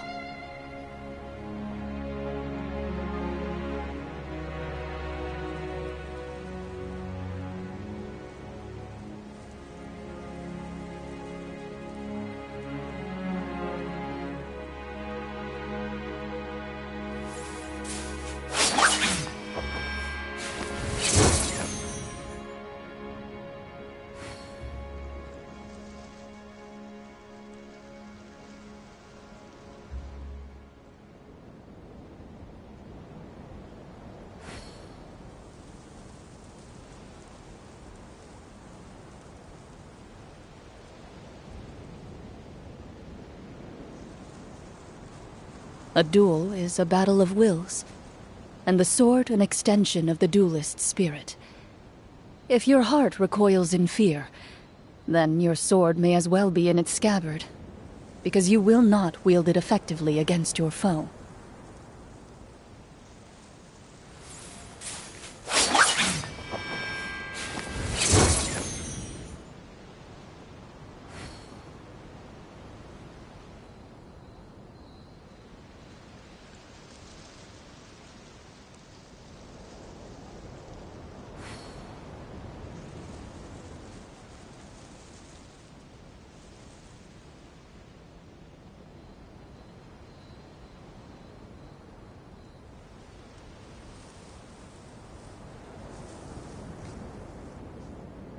In my role as champion duelist, my opinions do not matter. For when I draw my blade, I am but an instrument of Fontaine's law.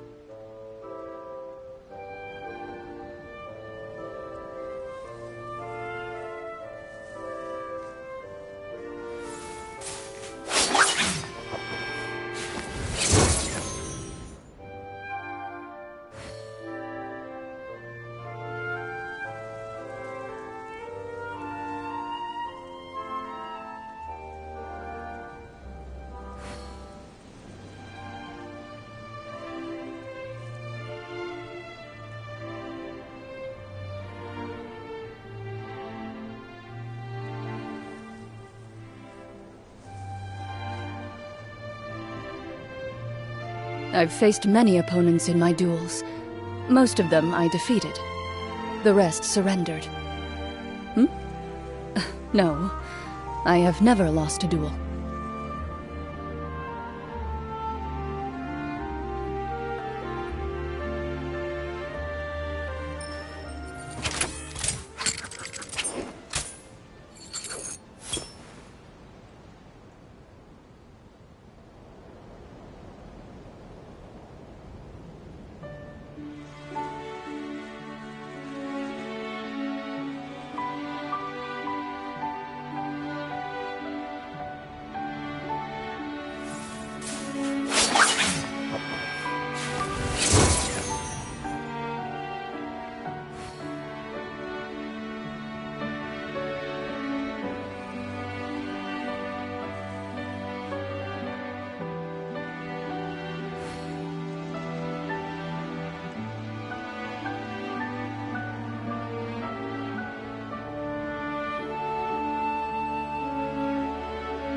In my role as champion duelist, my opinions do not matter.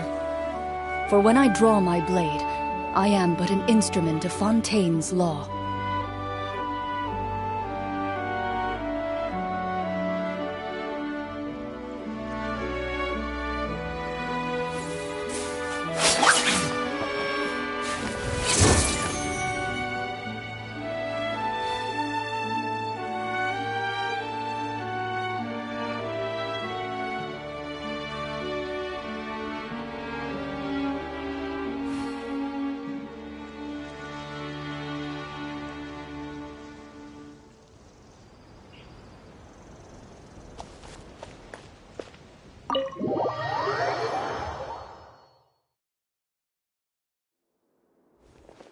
Mom?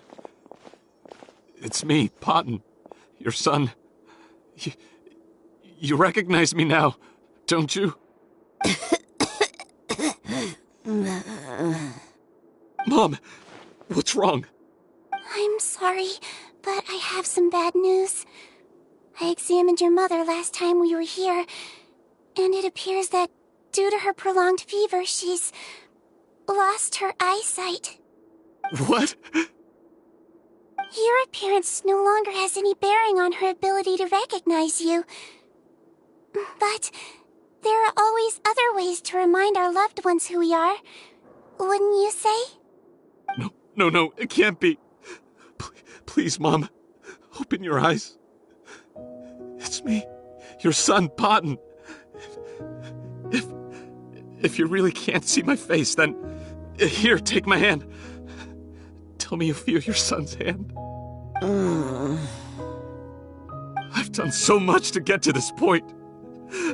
Please, you have to recognize me. No. The temperature of his palm must have changed.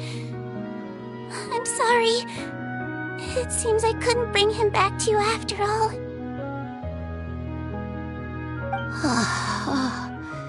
It's you. Thank you. Oh, of course. Mom, why will you answer her and not me? Why? No more questions, Potton. She's gone. Mom?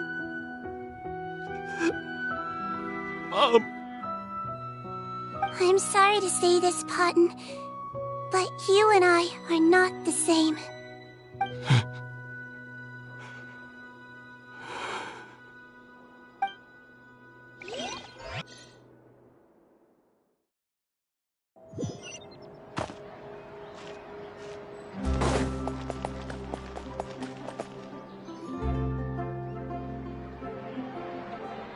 The wait is over, everyone! The sale of our new skincare product, Romaritime Essence, will now begin. Another skincare promotion! And it's selling as fast as last time. Wonder what people would think if they knew what was in the last batch. Oh, Sigewinne's here too! Hey, Sigewinne! Oh, Traveler Paimon, hello! I hope you two got a good rest yesterday after all your hard work. Of course! Nurse's orders, right? Anyway, are you here to take notes for your next article? Actually, I'm mostly here to help Officer Morgan wrap up yesterday's case. Ah, that reminds Paimon. That stuff sold like crazy, didn't it? Is it gonna cause huge problems? Nope, there's nothing to worry about. Unless modified, Butterfly Dew is an excellent skincare product that's completely safe to use. Besides, officers have already retrieved all Butterfly Dew purchased on the market. Now it's just a matter of disposal. After consulting Monsieur Nervulette, I came up with a way to neutralize any harmful effects, so it'll evaporate naturally without polluting water or soil. Wow, it's Sigewinne to the rescue again! Thank you for serving as our consultant, head nurse. All the butterfly dew we recovered has been disposed of, according to your instructions. Great! Good job, everyone! Also, you mentioned you wanted a copy of Watt's interrogation records. Well, technically, Potton's records. Anyway, I have them with me. Here. After he saw his mother for the last time, it was like all his mental defenses came crashing down. He put up no resistance during the interrogation, and answered all our questions. We learned a lot. Apparently, the formula was something he discovered by chance while helping the criminal gang produce synth. Later, he came up with the idea to dilute it and use the resulting substance as a skincare product. Their supplier was Vache, but you could also argue that they were the ones doing him a favor. His operation helped Vache's gang dispose of an enormous amount of evidence. It made for a seamless collaboration. One man's trash was another man's treasure, and there were no loose ends. It's no wonder we never noticed what Potten's gang was up to. Vache again, huh? Is there still no end to the harm he caused? Make no mistake, the crimes of Vache and his accomplices will come to an end. It's only a matter of time.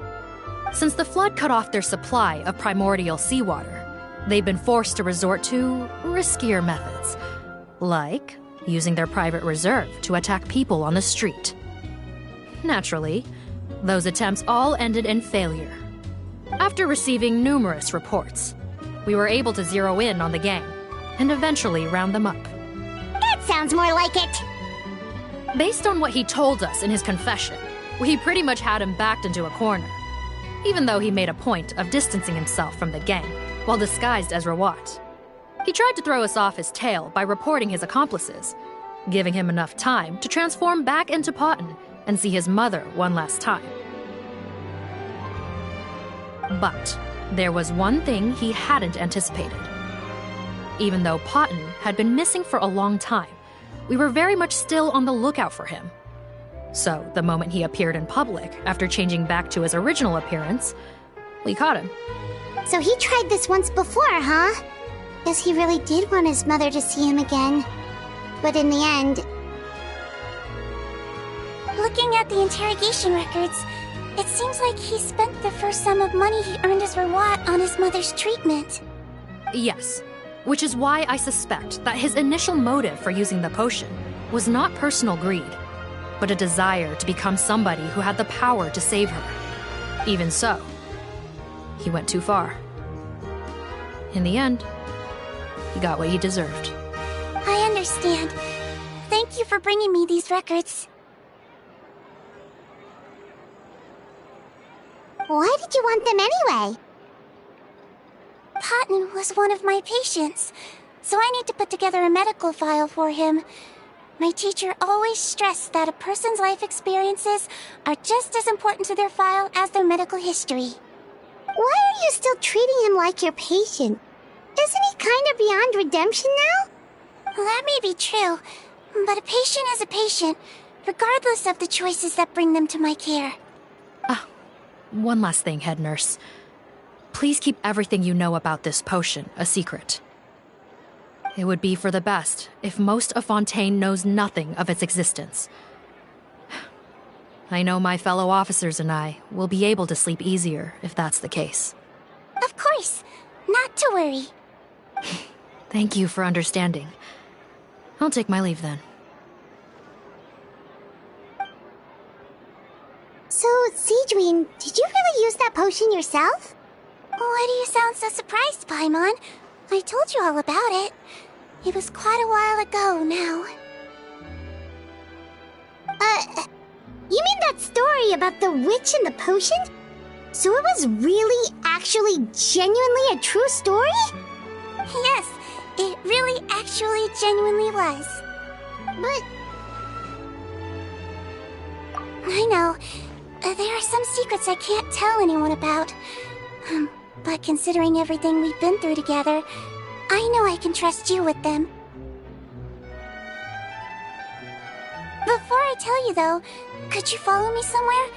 I want to pay my respects to an old friend. Of course!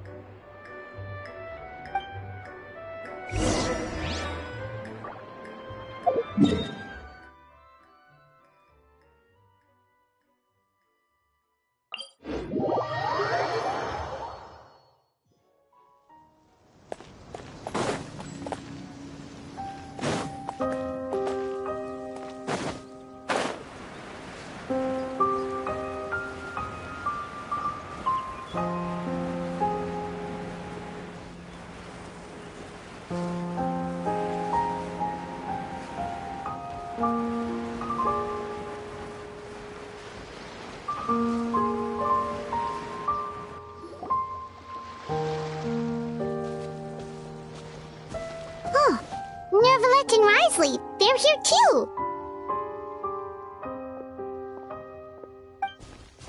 Good to see you, traveler. Paimon. I trust all has been going well for you?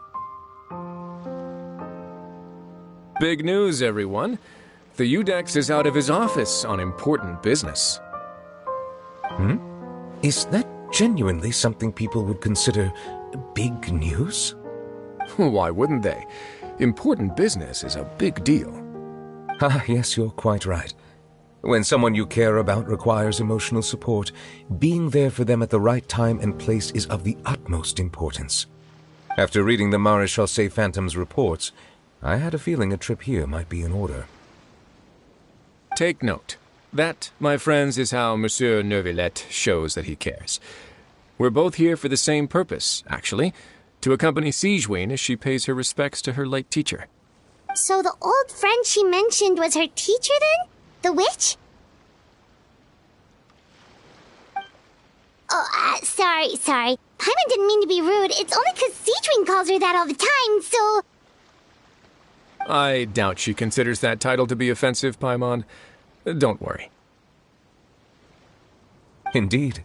In fact, I believe Sigewinne would take it as a sign of affection. She has spoken of this doctor on many occasions, and it sounds like she was a truly generous individual. In those days, many people harbored prejudices against Melusines. She was the only teacher willing to take Sigewinne on as a student. Wow. It's really nice of you two to be here for Sigewinne. Guess you guys really look out for your younger colleagues, huh? Younger colleague? Well, that might be true for the Udex, but I'm not sure I can say the same. Sigewinne served a sentence in the fortress of Meripede hundreds of years ago, and after she did her time, she decided to stick around. She's been an integral part of our administration ever since. Strictly speaking, the head nurse has been around longer than most people in the fortress, myself included. Pretty sure that makes me the younger colleague. She served a sentence? Yes. Long before I became Udex, there was an ancient law in Fontaine that prohibited any attempt to transform another species into a human. Initially, I and most researchers believed this law to have been imposed due to ethical concerns. But now, it seems more likely that the law was nothing more than an insurance policy, a way for Egeria to ensure that her people would remain insulated from the truth, thus enabling them to lead more straightforward, happier lives. Ignorance is bliss, as they say. Sigewinne had her reasons for choosing to obtain a human form, but the act was nonetheless in clear violation of the law. Could you tell us a little bit more about what happened back then? Certainly. Sigewinne does not object to her close friends learning about her history. In fact, I first learned of it myself because she confessed the truth to me of her own volition.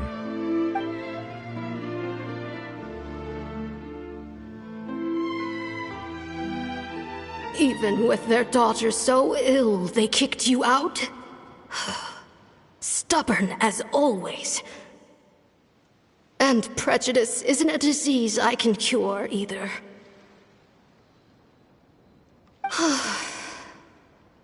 Shame that I don't have the energy to get over there. You're laughable, you old witch.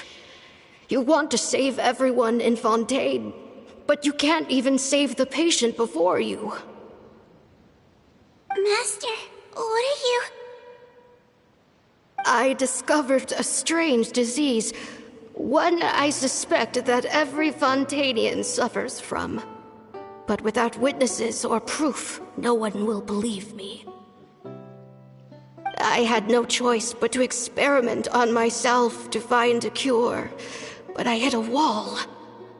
And as you can see, it took a wretched toll on me. Then I'll find a cure for you, and then you can go cure her. There's no need. I am beyond saving now. There's nothing you can do. But, Master...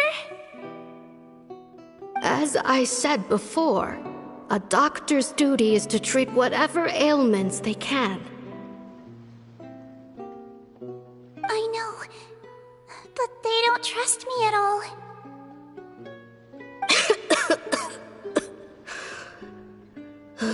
That girl. She's your first ever patient, isn't she? Tell me, what cost are you willing to bear to see her cured? I'll do whatever it takes. Even if it means breaking the law and being punished for it? As long as I don't hurt anyone.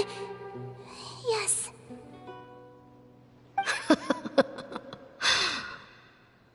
Spoken like a true student of mine.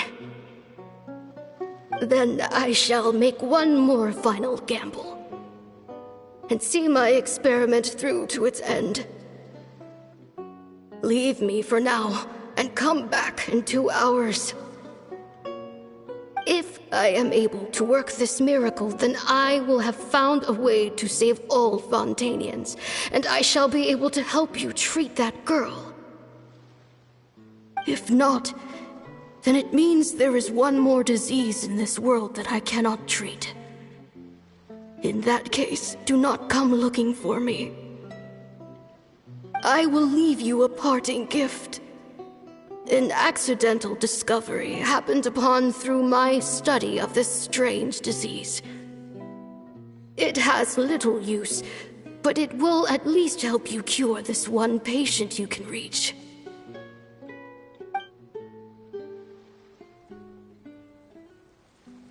When Sigewinne returned, the miracle had not occurred. She found a potion bottle and a note on the table. After using the potion as instructed, she gained her current form, breaking Fontaine's law in the process. And after I had confirmed the veracity of the events, I gave my verdict. So that's what happened.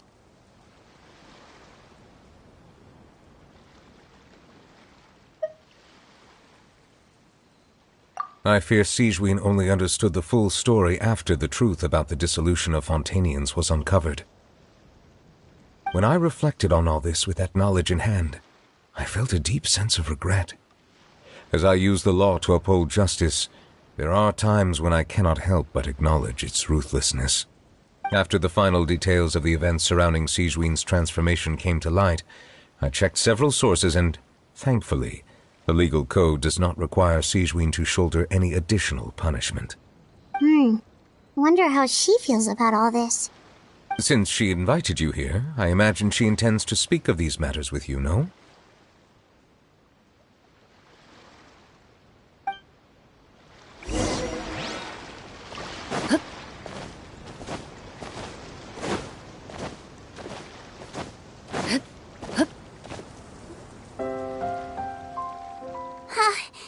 You're here.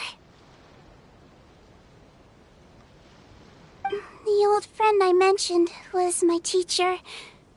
When she passed, her body was nowhere to be found. All that's left of her is an empty tomb. And even that's deep underwater now. Sigewinne, the witch who gave you the magic potion, she was your teacher, wasn't she? Sounds like Monsieur Neuvillette filled you in. After learning the truth, it must have been hard to process, huh?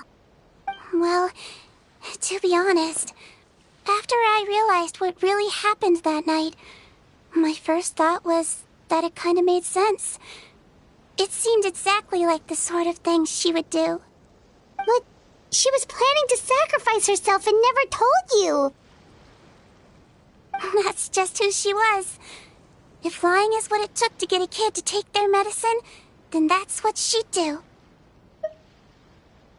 Alright, but why did you turn yourself in? I broke the law, simple as that. My teacher made her choice, and I made mine. True. It's just, the way Patton framed it when he was asking you all those questions, it made Paimon really mad. You're not like him at all, and everything Neuvillette said confirms that. And yet, you were still convicted and thrown in prison. It just feels so unfair. Unfair? I happen to think just the opposite. If I hadn't served that time, I'm not sure I would have been able to stay strong when he was questioning me. Well, what makes you say that? I knew you'd be curious. let me tell you a story.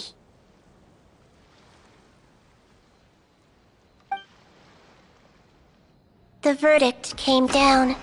This Melusine is guilty.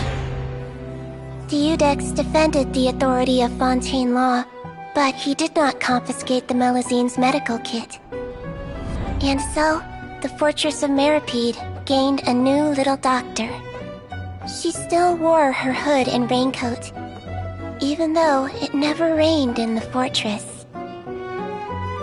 Perhaps thanks to her human appearance, no one refused her treatment. She treated more and more patients, and her sentence grew ever shorter. Finally, the people of the fortress could not live without her, and though her sentence ended, she did not leave them either. Then one day, she received an invitation from the outside world. The location seemed familiar, and when she arrived, an old lady was waiting for her. She saw right through the Melusine's disguise, but didn't reveal it. Instead, she asked a question.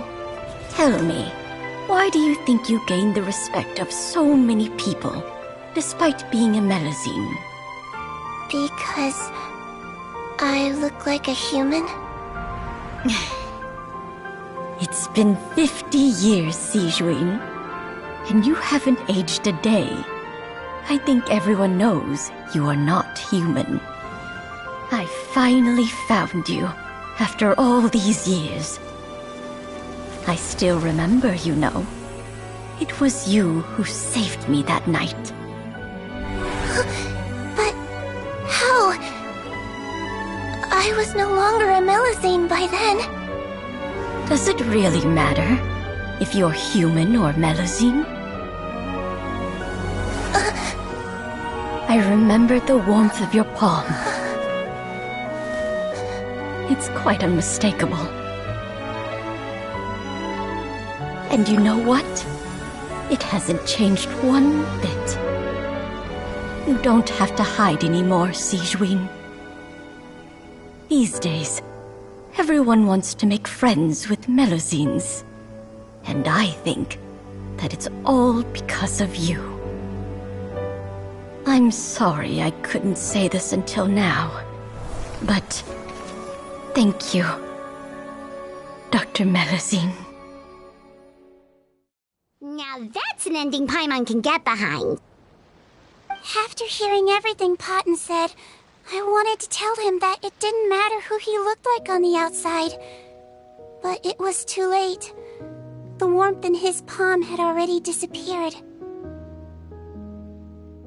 I tried to treat him, but the roots of his problem had nothing to do with his face. I understand. Thanks, you two. I appreciate you being here for me while I talk this through. Oh, it's nothing. Our pleasure. Oh, there's one more reason I invited you here. It's about time I finally give you what I promised. In order to restore the appearances of the face-swapping victims, the Marechaussee Phantom gave me special permission to make a few bottles of that potion. And I made one extra just for you two. We don't need it though. Shouldn't we destroy it? Well, even if you chose to destroy it, I still thought I should give it to you first. You two did so much for me. How could I break my promise? Well, fair enough, but anyway, Paimon's definitely not interested in this stuff anymore. Still, if this is the very last bottle in all of Teyvat, getting rid of it would feel like kind of a waste. Maybe we can give it a special meaning somehow. Oh, Paimon's got it! Melusine physiology wasn't affected by the Great Flood, right? So that means the potion should have a permanent effect on you. In that case, what do you say, Sigewinne? Ever thought about transforming back to the way you used to look? After all, from a Melusine point of view, Paimon bets Melusines look the cutest of all! Paimon, after everything, do you really think it matters whether I'm Melusine or a human? Well, What was Paimon thinking? You made up your mind a long time ago. Yeah, let's just destroy this thing. Leave it to me.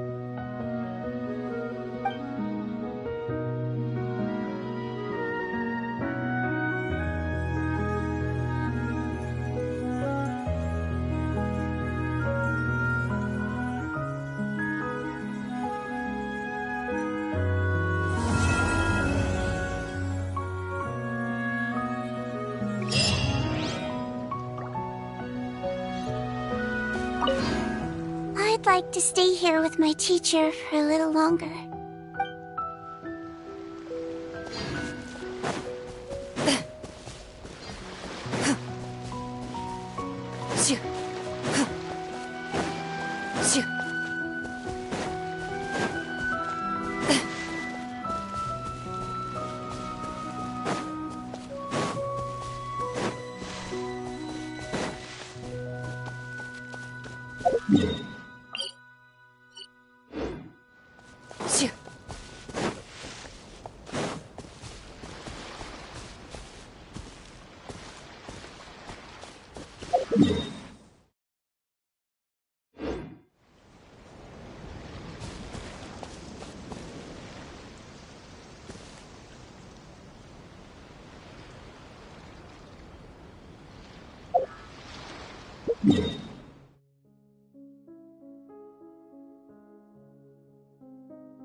I've faced many opponents in my duels.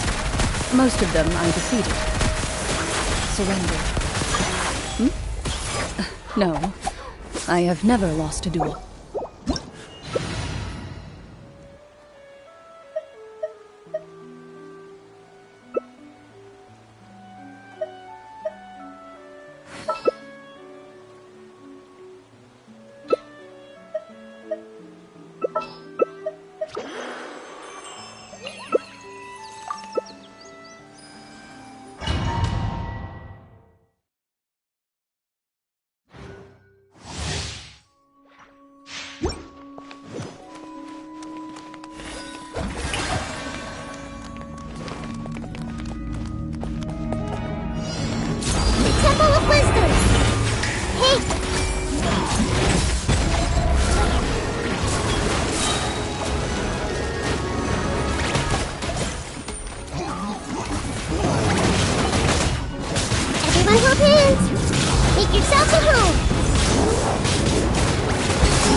everything!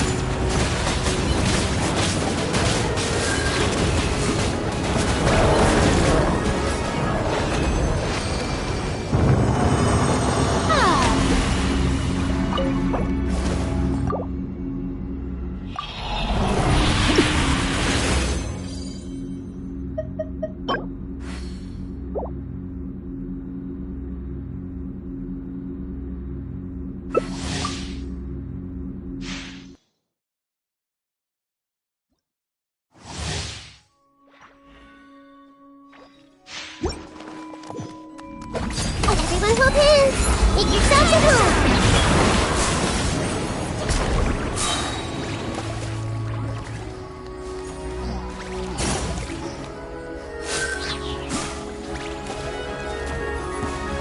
Hey! Sharing my knowledge!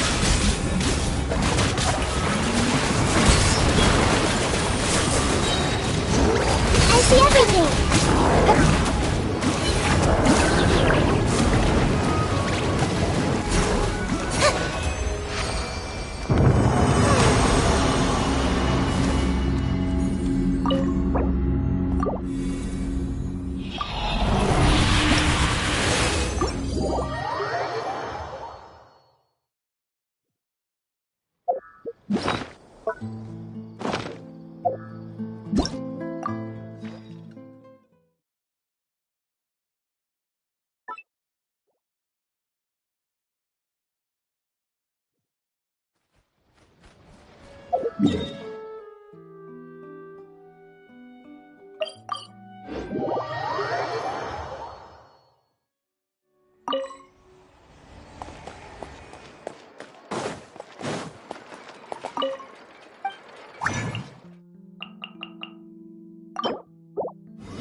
Ad Astra Ab...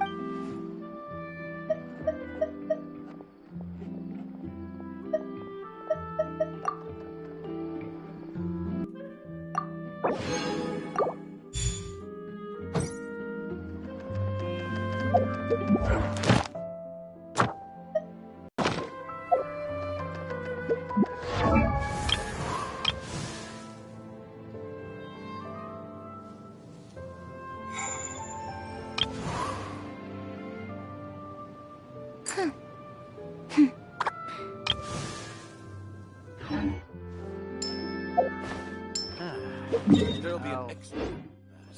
Think about it.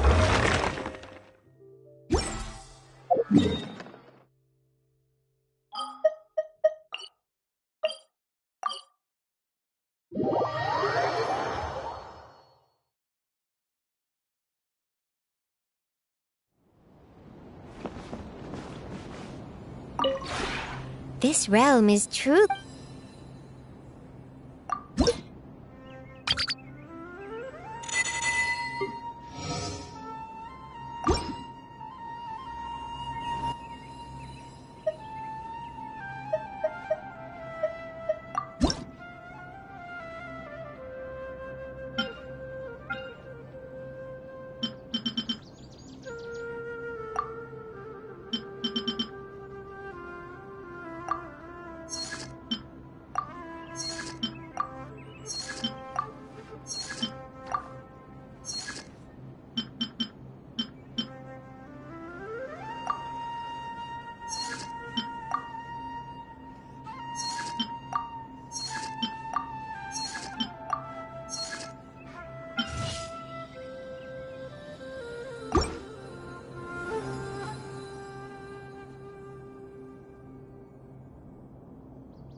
If you ever have any questions about...